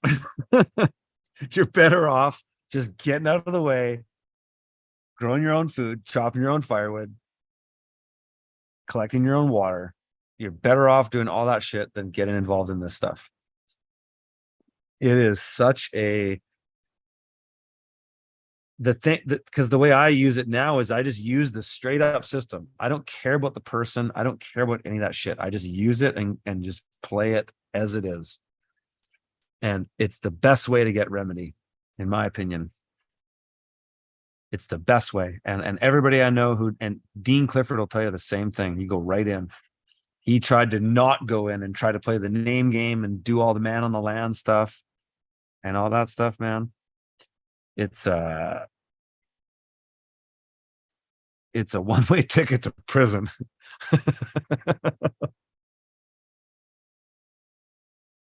Rogue Spear says, what is a natural person? A natural person is me, the flesh and blood. According, if you look that up in the Black's Law Dictionary, that's what it would tell you. The natural person is the man, is the individual. The straw man, or the legal person, is the all caps piece of paper that's a CUSIP number. It's a treasury note. That's what it is.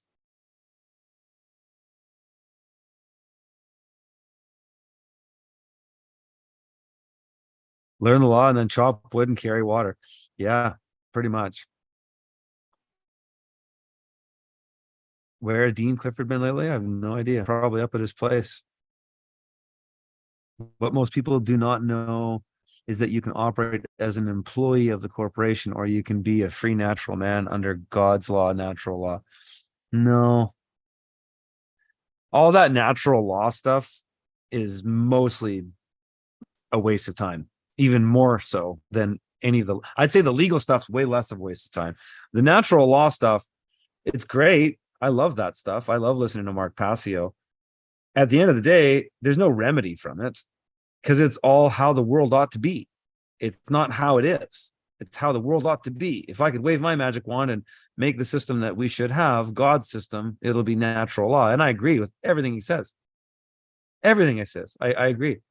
The only thing I don't agree on is that I think it's a waste of time pursuing natural law stuff. I don't mean to, I wouldn't want to offend Mark Passio, because I really, really like him and enjoyed his stuff for years.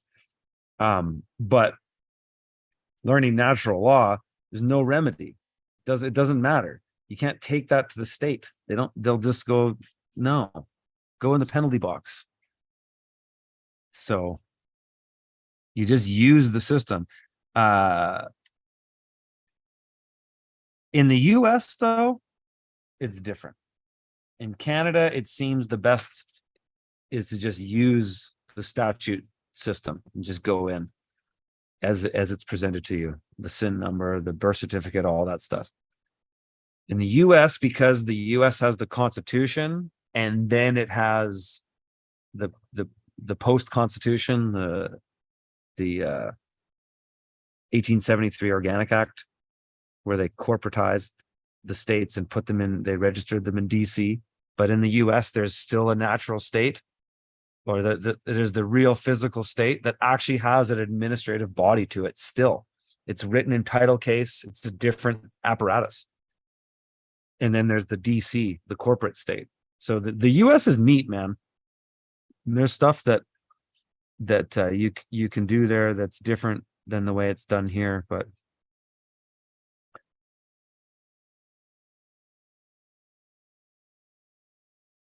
you have to reclaim your estate. When all said and done, the CRA is your friend.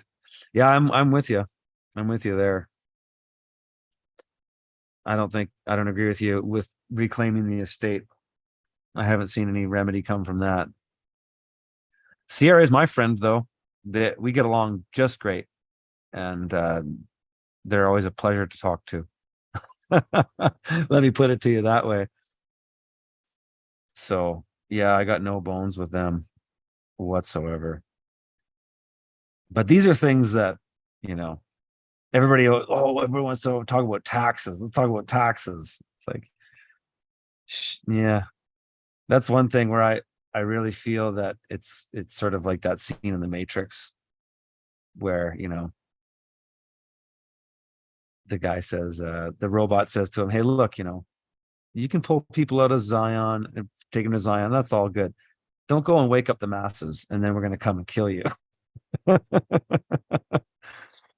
So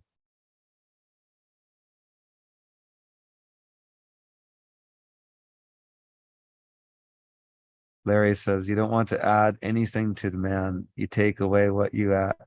Take away when you add. Like the natural man or the sovereign man, you are the man. That's it. You are man. That's it. It is, but you can't get a bank account as a man.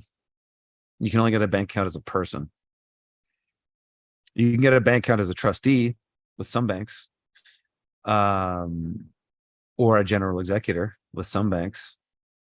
But I don't know. I don't do the name game thing anymore.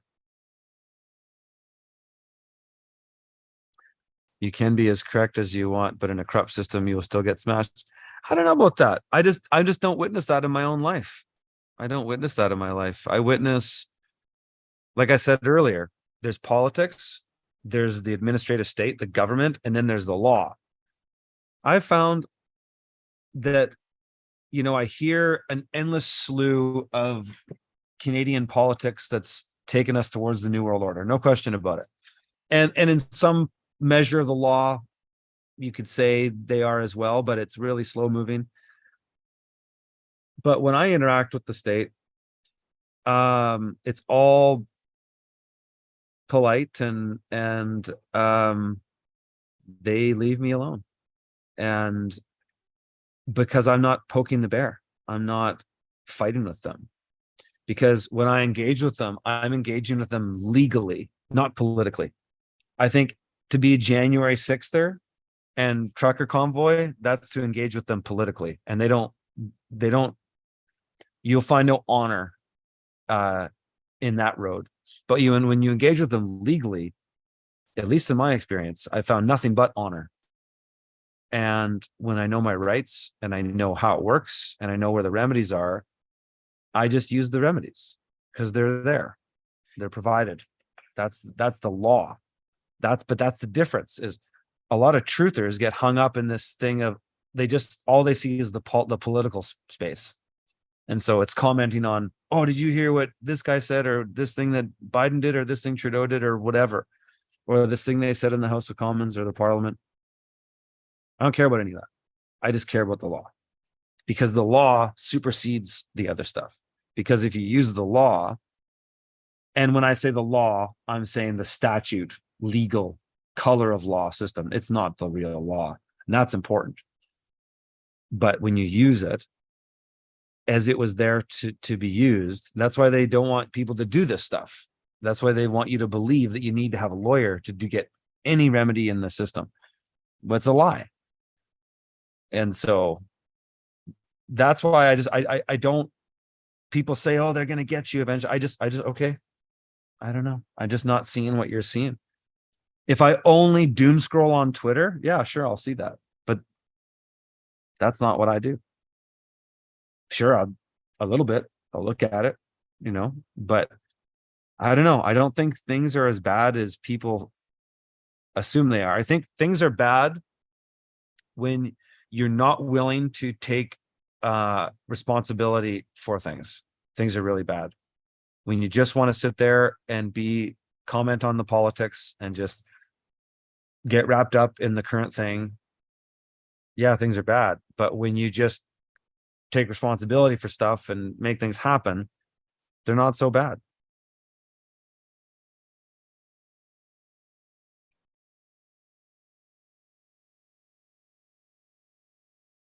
So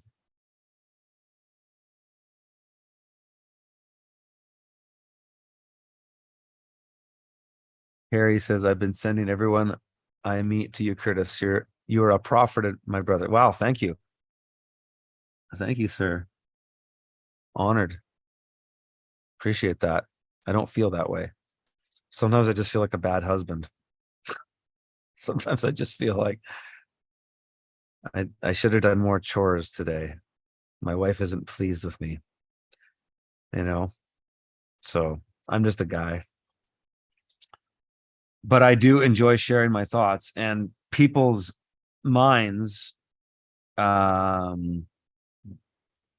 give me ideas. People going back in my musician days, that's just it was riffing, and that's what we're doing right now. We're just riffing.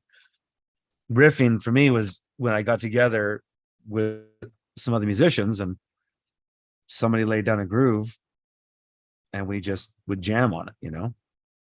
I like that.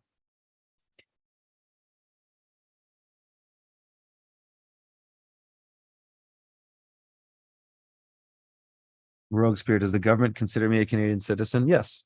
I didn't. Well, I tried to do a status thing, a status correction thing. Such a waste of time. So no, yeah, I'm right in the pocket. I got the person, driver's license, all that. There's nothing I do in the system plays with any of that stuff anymore. I just use it. The thing is that if you understand, and this is one thing I feel like I've broken record. I've said it so many times, but if you understand that equity is the framework for the statute law system, and there's other frameworks within that too, going back to Magna Carta and other stuff. But equity is used in where I am locally, British Columbia. It's used. It's called the Law and Equity Act, and it basically stipulates that the maxims of equity is a framework for all legal law in British Columbia. So if I know that that's a fact because it's verified, I know that if I understand the maxims of equity a bit better, that there's rabbit trails in there that take you somewhere. And that one of those is that all acts or all statutes that are created have to have a remedy. They have to. And so, and my opinion of why that is that because statute law is color of law, whereas the Bible is the law. So color of law and law. And so in color of law, you have to have back doors because it's all trickery and it's all just a bunch of BS. But in law, it is because it's the word. And so I use the term law interchangeably sometimes, and I think it can be confusing, but when I'm talking about Canadian law, I'm talking about statute law, But so if I know that, then I don't have to be worried about me being this person that I'm going to get railroaded and everything. It just means that I have to be a little sharper with my knowledge so that if some agency or bureaucracy comes at me with something, an offer in commerce, because I know that too. I know that if a person is a corporation is a vehicle for business. I know that the whole thing is about business. I know in business, in order to contract, you have to have a meeting of the minds. You have to have full disclosure. And so how do you get into a contract without knowing those things? You did tacitly. And so if you understand some of these principles, you can understand that it is this way so that you have a way out. And so you don't have to be afraid of the system or intimidated by the system. You just have to do the work. And that's the thing that's just not sexy, right? Because it's not a slogan we can stand out in the political world and go, yeah, justice for Owen Schroyer, whatever it is, right? And all sympathies and well wishes to Owen Schroyer sitting in a cell. But you know what I mean is that you get wrapped up in that political thing, but the political thing is not the answer. The law is the answer. And it's not really. Going off grid is more of the answer. But I just mean as far as in the apparatus of the state, politics is not the answer. Voting in the next thing, the next hero they've picked for you is not going to change anything. The law would change more. If more people understood the law and weren't intimidated by letters from lawyers and letters from attorney generals or whatever.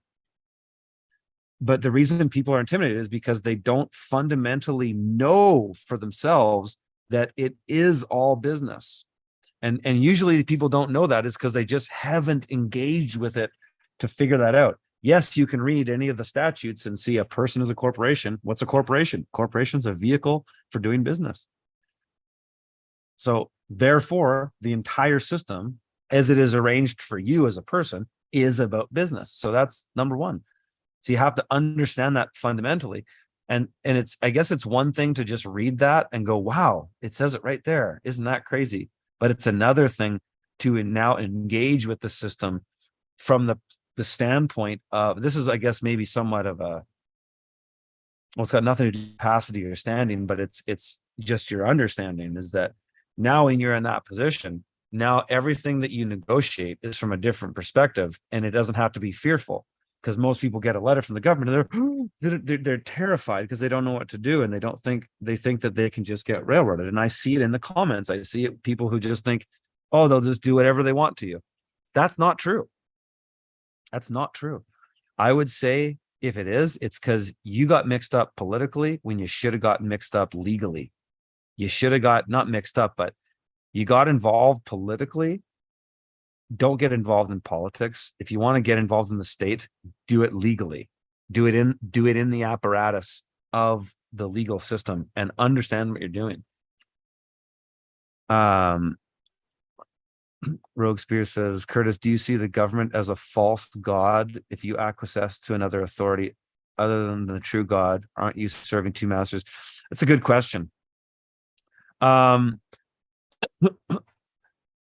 I would say to that, yeah, the government could definitely be a false god. It is, because it's the god of atheists, right? It is a false god.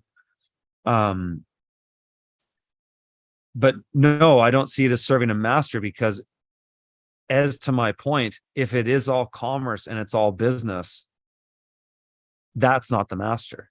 The contract is, you could arguably say, is. And so you have the choice to contract, but you're contracting on your terms, commercial terms. Here's my fee. These are my terms. So I think that removes the idea of it being a god. But you're right that you can't serve you can't serve two masters. That's a maxim of equity. That's even older than equity. That goes into the legal, or the canons. That's old law. And it's true. But the government is not your master. It's your master if you think it is, and they want you to think it is, but it's not your master. You serve yourself. You can do what you want. You just have to understand all the terms and conditions. And you have to understand the risks. So that's what I would say to that question.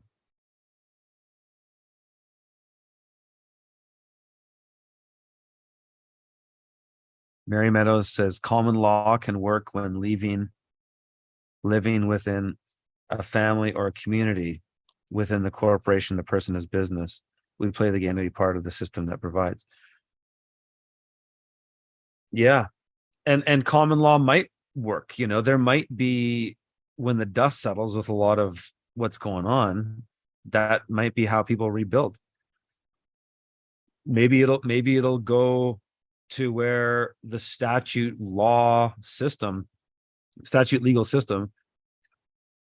only exists in the cities. And when they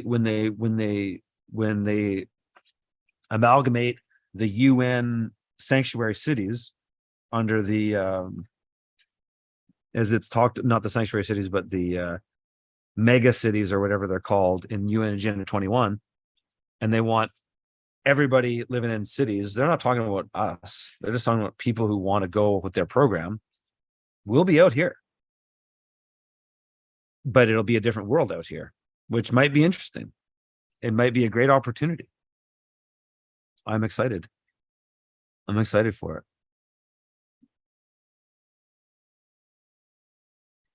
Anyways, folks, wow, there's 340 of you here. I'm just rambling along. Here we are. The question for many of us is not how can we continue to find ways to get around it, but how do we find a way to end it permanently? Because it always repeats itself and the human costs are high. That is the question. That's a really important question. But why is it your fight to end it? Why must you sacrifice yourself for this thing, for this purpose? Because you will sacrifice yourself. And that's where I say engage legally, not politically. Because everybody's caught up in this political game. and it's just a complete waste of time, and there's no remedy in it because it's all opinions and emotions. It's not like the legal system, which is all super structured, and the way things are done is very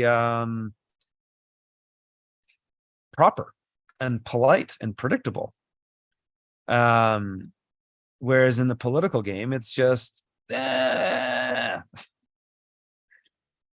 so, when the time comes for the CBDC or whatever, and I get a letter in the mail, I'll respond. I'll read their act, however it's going to be. I'm not worried about anything they're going to throw at us, because I know there's a remedy in all of it, because there has to be, because that's the way the law is structured. That's the way the legal system is structured, off equity. And all those maxims of equity, I've gone through them many times in these different streams, is those principles are your remedies. The principle itself isn't the remedy. The principle in that in all statutes that are written after that have to follow those principles, so that you know that those principles are there and they can be used. Oh, here's a really good one. Got Silver says in the International Covenant on Civil and Political Rights, Article 1, right to self-determination. What is self-determination? There actually, I've met some people that are right into some international law stuff and using that self-determination remedy for self-determination. Essentially, we have, as individuals, the right of self-determination according to that treaty, in that if enough of us come together and say we're our own nation, we have to be self-determined. What the process is for that, I have no idea, but I have met a couple guys in the past who have been doing some interesting stuff with that and actually getting written back, going to the Hague or wherever they write for the UN. But there's the more I've learned about the law and just read all this crap, the King's printer and the Queen's printer, is that the more you look at it, the more you just see there's so many holes in all of it. All of it is like a shotgun, like a what do you call it? A buckshot. It's not a buckshot. Is it a buckshot? No, one of those shot with all the, there's so many holes. It's like a Swiss cheese, right? There's so many holes in all of it that you just go, it's a joke. It's a joke. You don't be intimidated by it. Sometimes I wish I could talk more openly about these things, but I just don't. I just feel you have to be in this platform. If we were sitting around a fire just bullshitting, I'd say way different things in a private conversation. But that's just the world that we're in, right? We're in this weird world where the public has become super public. And it's just so different. Can't really have everything, so limited. And how much do you want to say on Zoom anyways,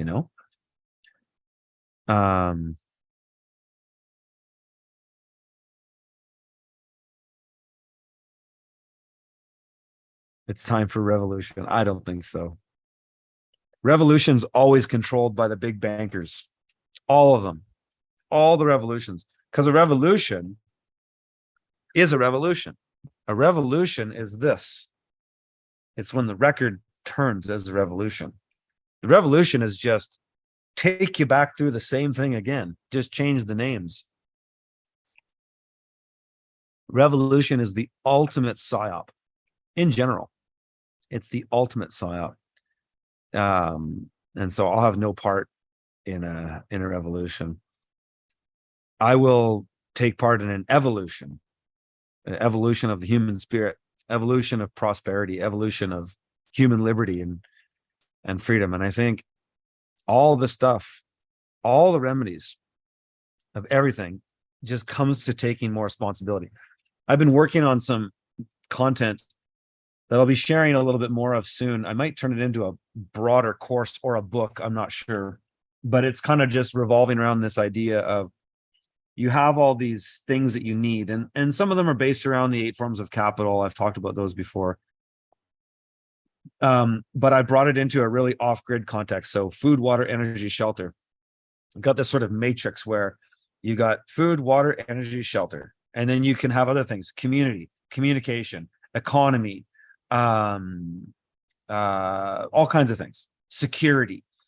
And so you got all those things, and then going left to right, you start from a state of dependency and then finish at a state of sovereignty. And potentially above that could be a state of anti-fragility. But the idea is that, so when it comes to food, you're in a state of dependency when you just go to the grocery store every couple of days, you have no surplus of food. Eating, for the most part, involves you having to go and getting somebody to make food for you. That's to be a state of dependence. And then a step towards less dependence would be you're buying more groceries in bulk. You have maybe a month or two of food if you need it, or 3 months food. Then you go to a state of security where you have some level of security. So maybe you've got a year's worth of food, and maybe you're starting to do a little bit of gardening. Then you go to a state of resiliency where you've got some gardens happening, some stored food, and some things are happening and some growth potential. To a state of sovereignty where you're, I'm not even there. Like that's where I'd like to be. That's the goal, to get somewhere like that. But how long will that take? And will I ever get there? I don't know. But the idea is you go from dependence to sovereignty. And so you can kind of go down the litany of all these different things, thinking about energy. What does being energy dependent look like to what does energy sovereign look like? So I'd say we're pretty energy sovereign up here, or close. But it's kind of an interesting line of thinking, because when you think about freedom and liberty, so many people, again, just get hung up in the politics of it. But if you just compartmentalize that and put that as just one element, think about everything else from a state of being dependent to sovereign. And so you can go through everything. I mean, I focus, food, water, energy, shelter, but I've in legal capacity, I've looked at that too. Maybe a state of dependency where you just don't know, you just do the same thing, you just do what you're told, to a state of sovereignty, not in the typical free man on the land idea of sovereignty, but more in the sense that you completely own and understand everything about it so that you can use it to your advantage.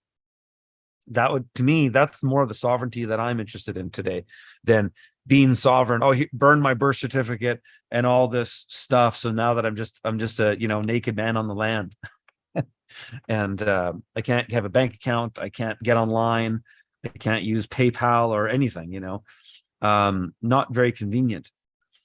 But so anyways, you go down all these things and you can really start to think about your freedom and liberty in this multifaceted matrix. And it's quite interesting, because I think, in a way, a lot of the permaculture and prepper people had it right over the people talking about politics, is that if you just are able to control more of what you need in your life, you'll be less bound by the dangers that are out there right now, right? There's a lot of dangers in food. There's a lot of dangers in engaging in the system in one way or the other, living in the city, being dependent on the utility grids. There's a lot of dangers in that. There's a lot of danger in drinking tap water, right? Fluoridated or chlorinated water. There's a lot of dangers and risk to your health of that. I drink unbelievable out of a deep well, completely untouched. Being dependent with water to being sovereign. Right now, I'm getting to a level of sovereignty. I just shot a video today. I'm going to put it out tomorrow, I think, about how I now have 3 water systems up here, and I started with 1. But so you go from, so I was living in a city, and I was water dependent. Okay. Then I got a little less water dependent. I bought a Kangen water filter. I started really filtering the water. My wife and I had a surplus of water in the house in case there was a water event.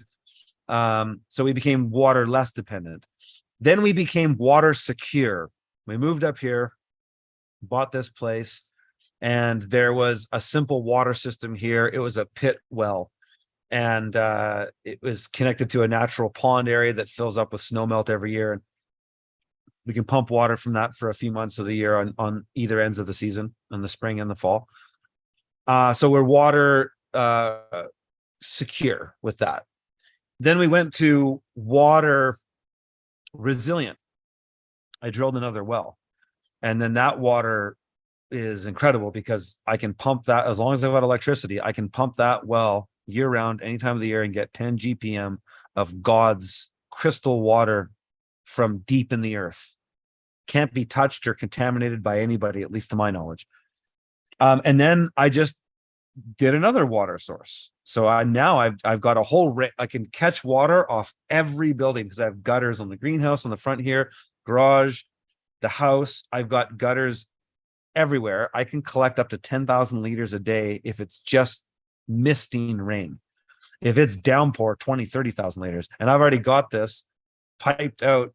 I started a kind of tinkering with it. It could be something greater, but I've got a catchment system out there. I got a 2,000 liter cistern. It's half full with just frost that's on the roof because we haven't had any precipitation in weeks. Well, about a week. And it's just collecting water from the frost that warms up during the day and melts and goes through the gutters. You get that on the shoulder season. It's filling up with that. So now I have 3 totally independent water sources here. So that's now more water sovereignty. And I've got multiple ponds.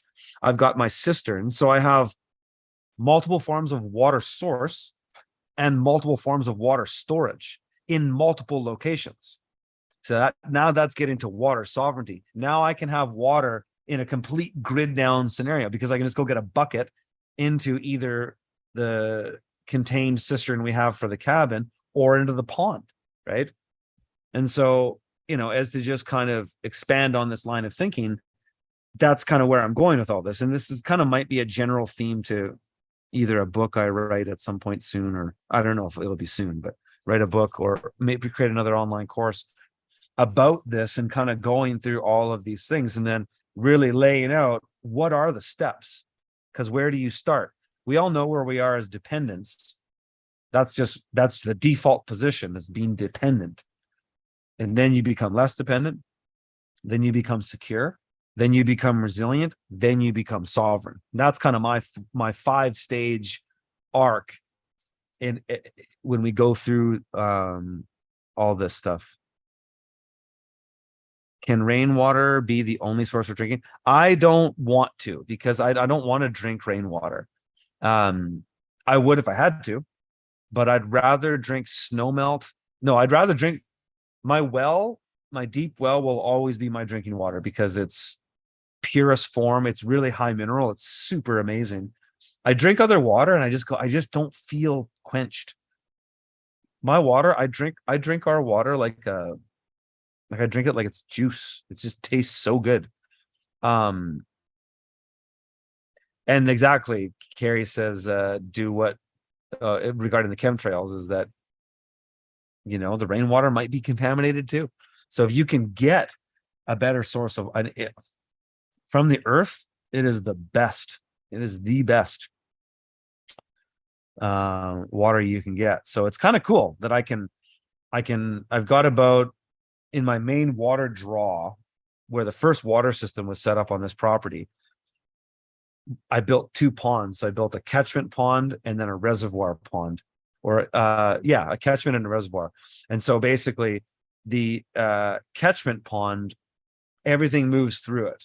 When the snow melts in the spring, and even right now, there's 4 feet of water in this pond just from rain that we had a few weeks ago, I guess, goes through there. And then when that fills up, I pump it uphill into the reservoir pond. And then that can hold about 1 million liters. And then I can pump that into my cistern. and I can pump anything interchangeably. The neat thing about my water system now is I can pump from multiple sources. So I basically have a main line that connects all the water sources or storage sources. And today I was pumping water from 2 directions. So I was pumped because I just had a lot of solar and I want to fill my pond up faster. So I was pumping water from the reservoir or the catchment pond because I've got a pit well in there. And it was pumping into the same line that hit a T. And so water coming from opposite directions going into a T. So I was getting 18 GPM. I got 10 GPM from my deep well pumping towards this pond. And then I've got 8 GPM coming out from the pit well pond getting 18 GPM, filling my pond up. Super cool. But I can do that with my system now, is I can send water anywhere. And even with my house now, if I build this, if I put the, you might see this video tomorrow and I talk about it, but I built this before I poured the slab in my house. I put an underground line as I just thought, I just want to do it because maybe there'll be a need for it. And I wasn't sure what the need would be. And so before I poured the slab, I dug through the sand of the house and put a 1 1/4, put a big 4-inch sleeve PVC the whole way. And it comes up in the utility room in the floor of the slab there. I put a 1 1/4-inch line running all the way out to where the footing of the front of the house is, where the ground goes down. And then I put a conduit line in there as well, a 1/2-inch conduit line. And so I already found a use that I can, if I do this other catchment for my rainwater catchment at the front of the house where all the drainage goes to, I can pump that back into the house, and then it'll get to my main distribution center for all the other water systems on the property, which is genius because I could basically collect rainwater and then I could pump that back up into the main line and then send that to either the cisterns or the ponds or wherever, and anything else interchangeably. I can pump from all these different sources. So the advantage is fire, for one, is that you have multiple sources of water and multiple places and multiple ways to pump so that you could just open the floodgates. Because if you only have one source of water in a fire, you're kind of fucked. Because you can, unless it's a 70 GPM or something like that, well, where you can just fire hose. But a well like mine wouldn't be enough to defend a fire here. But now that I have multiple sources and multiple storage containers of water, it's insane. And I can pump multiple sources into the same line and just turn up the throttle because the 1 1/4-inch line is quite thick. But it's pretty sweet. And so I'm really, really taking a huge step towards me. I'd say the things that I'm the most sovereign in right now on our property is water and energy. Water and energy. Right now, I haven't burned diesel in, I don't know, it's been a week and a half, I think, because we had a really cloudy period at the beginning of this month. And then it's just been heaven every single day. Sunny, unbelievable. My system's producing like 80 kilowatt hours and I'm charging the car. I'm pumping water. I'm heating the water. I've got all these dump loads and it's absolutely incredible. But not 100% sovereign with power, but getting close because we still need to burn a little bit of diesel for the darkest time of the year. But solar pretty much does it for most of it. And water now, it's unbelievable. I can collect because of the roof. We have so much square footage in roof here for rainwater is unbelievable. And the snow melt is insane what we collect with snow melt. Millions and millions, at least 10 to 20 million liters of water pass through my main catchment. And so that's huge. And then I have a well that I can just pull from because it's deep in the earth. So I'm gonna stock fish in in the catchment pond. I'd like to stock fish, not in the reservoir pond because I put this plastic shit in it that worked. I had a leak in the catchment pond. Had a leak in it. Is obviously on the bedrock. So because this pond was on bedrock. If you looked at my videos in the summer when I was making it, it's just this crazy bedrock, and it looks so cool. When you fly the drone over in the summer, it just looks heavenly.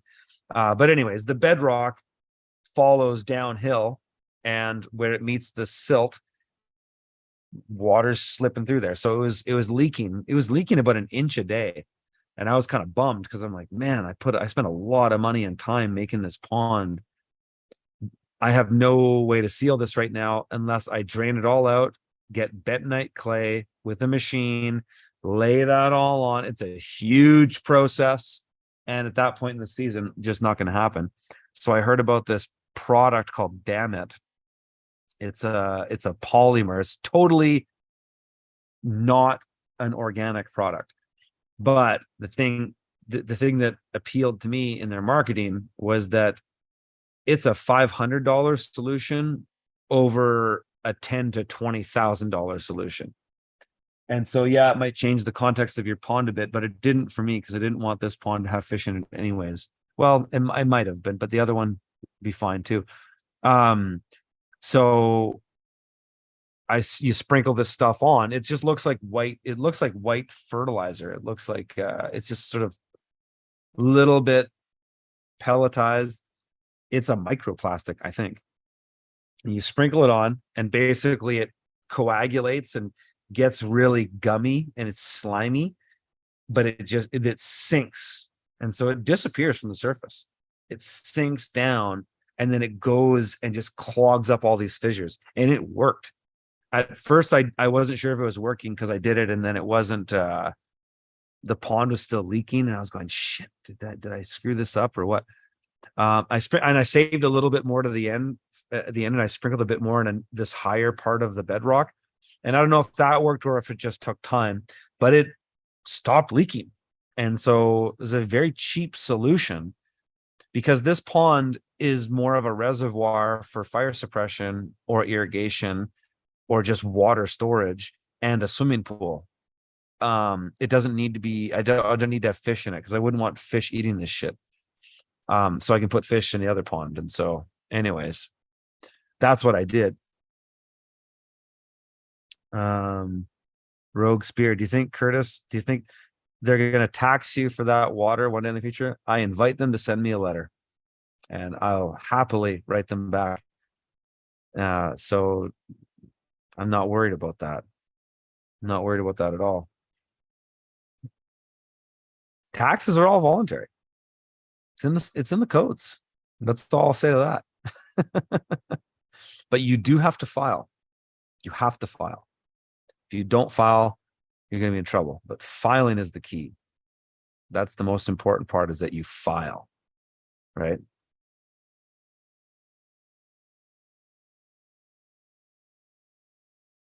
Yeah, I agree with you, Spirit Matrix. When you have young children, you need copium and hopium that your children will be left alone. You know, again, I base the world on what I observe with my own eyes. And my interactions with the state have been nothing but pleasant. Nothing but pleasant. And so I don't understand why. But again, separating the politics from the law. The politics is nasty. It's disgusting. The things that all the politicians say are terrible for the most part. But the law there's remedy in there. So I'm not worried about any of this stuff. A water turbine, no, that doesn't work. Pumping water uphill and then catching the energy on the way down is a 50% loss.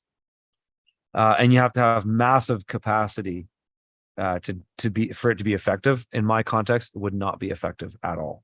Not worth the infrastructure. Not worth the extra lines that you'd have to do. It's just not worth it. Solar is, for most off grid, solar is really all you need. Hey, somebody asking about a gasifier. I wish, man. You tell me. You tell me the best product. I don't know why anybody hasn't crushed that. I had a buddy named Troy who was part of a company called Off Grid Pro, and they did a pretty neat one, but they just couldn't get it to market. Just so, I wish somebody made a gasifier. I bought a boiler. I've got a wood boiler. It's not running yet. It's just another one of these things that's taken more time than I thought, and that's okay. somebody needs to make a wood boiler that's also a gasifier, because my wood boiler does it. It gasifies and then it burns the gas to get more heat from it, which is cool. That's why I bought it, because it's super efficient. But you could also just take that gas and pump it into a generator, a gas generator, and get electricity, which would be sweet. Imagine an all-in-one.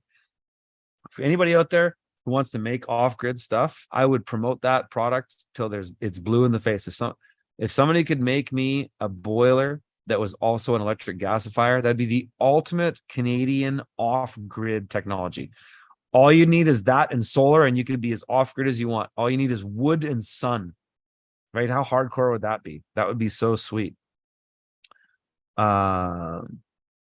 John Schmiel, have you watched any of Justinia's Deceptions? Oh yeah. And Franco Collins. Oh yeah. And Eucadia. Oh yeah. All those guys, man. Watched all that shit. All of it. Love it. Love those guys. Santos Panache is another good one. Yeah, Justinian Deception. He was great. He was bang on. He stopped making videos. I reached out to him once. Wanted to have him on my Liberty on the Land podcast, but he never. I couldn't get it. I just couldn't find his contact information. Basically, I was able to reach him through YouTube, but he never responded. But yeah, no, all that stuff, absolutely. Yeah, I love those guys. Franco Collins is amazing. David Straight's an interesting one too. So yeah, no, I've been through all that stuff, and I think it's all good. Ken Cousins is another good one. But I just go straight to the statutes now, because I know that the stuff that I need there, because so much of that stuff, all those guys you listened and mentioned, they're great to listen to, and it's a mind warp, and but at the end of the day, my whole thing is show me the money. Show me the money. Just where's the gravy? Like where's the utility? Give me the thing that's going to get me to do this thing or not do this thing. That's what I want. I don't care about the Vatican and the Knights of Malta and all that stuff. It's fascinating. And it is a rabbit hole. But at the end of the day, what the hell? What does it do for you? You know, that's my thinking on all that.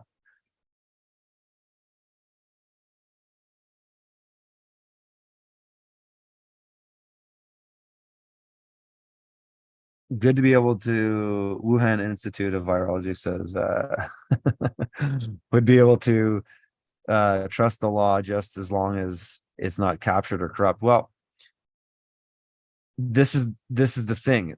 My opinion is, take it for what it's worth. When you're engaging in the corrupt part of it, you're engaging it from a political side. So when we see, and again, just going to observations, and you tell me if you're observing something different than I am. But when we see these injustices in the law, we see these kangaroo courts and all that stuff, it was all political.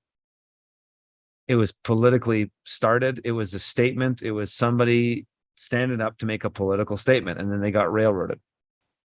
You didn't see them go through any legal process to start. It all came from politics. So my whole thing is, don't go into Babylon to tell Babylonians that Babylon's burning. Because it's so obvious at this point. If you don't, like, to wake people up at this point, in my opinion, is pointless. Who cares? Let's just talk to our community, and let's this is our community. At least is in this capacity right now. I'm not out trying to get on Mr. Beast's YouTube channel to wake up the masses, or get on Joe Rogan's show to wake up the masses. I don't care. In my opinion, if you're not already taking steps and action to figure a way through this matrix, then God bless you.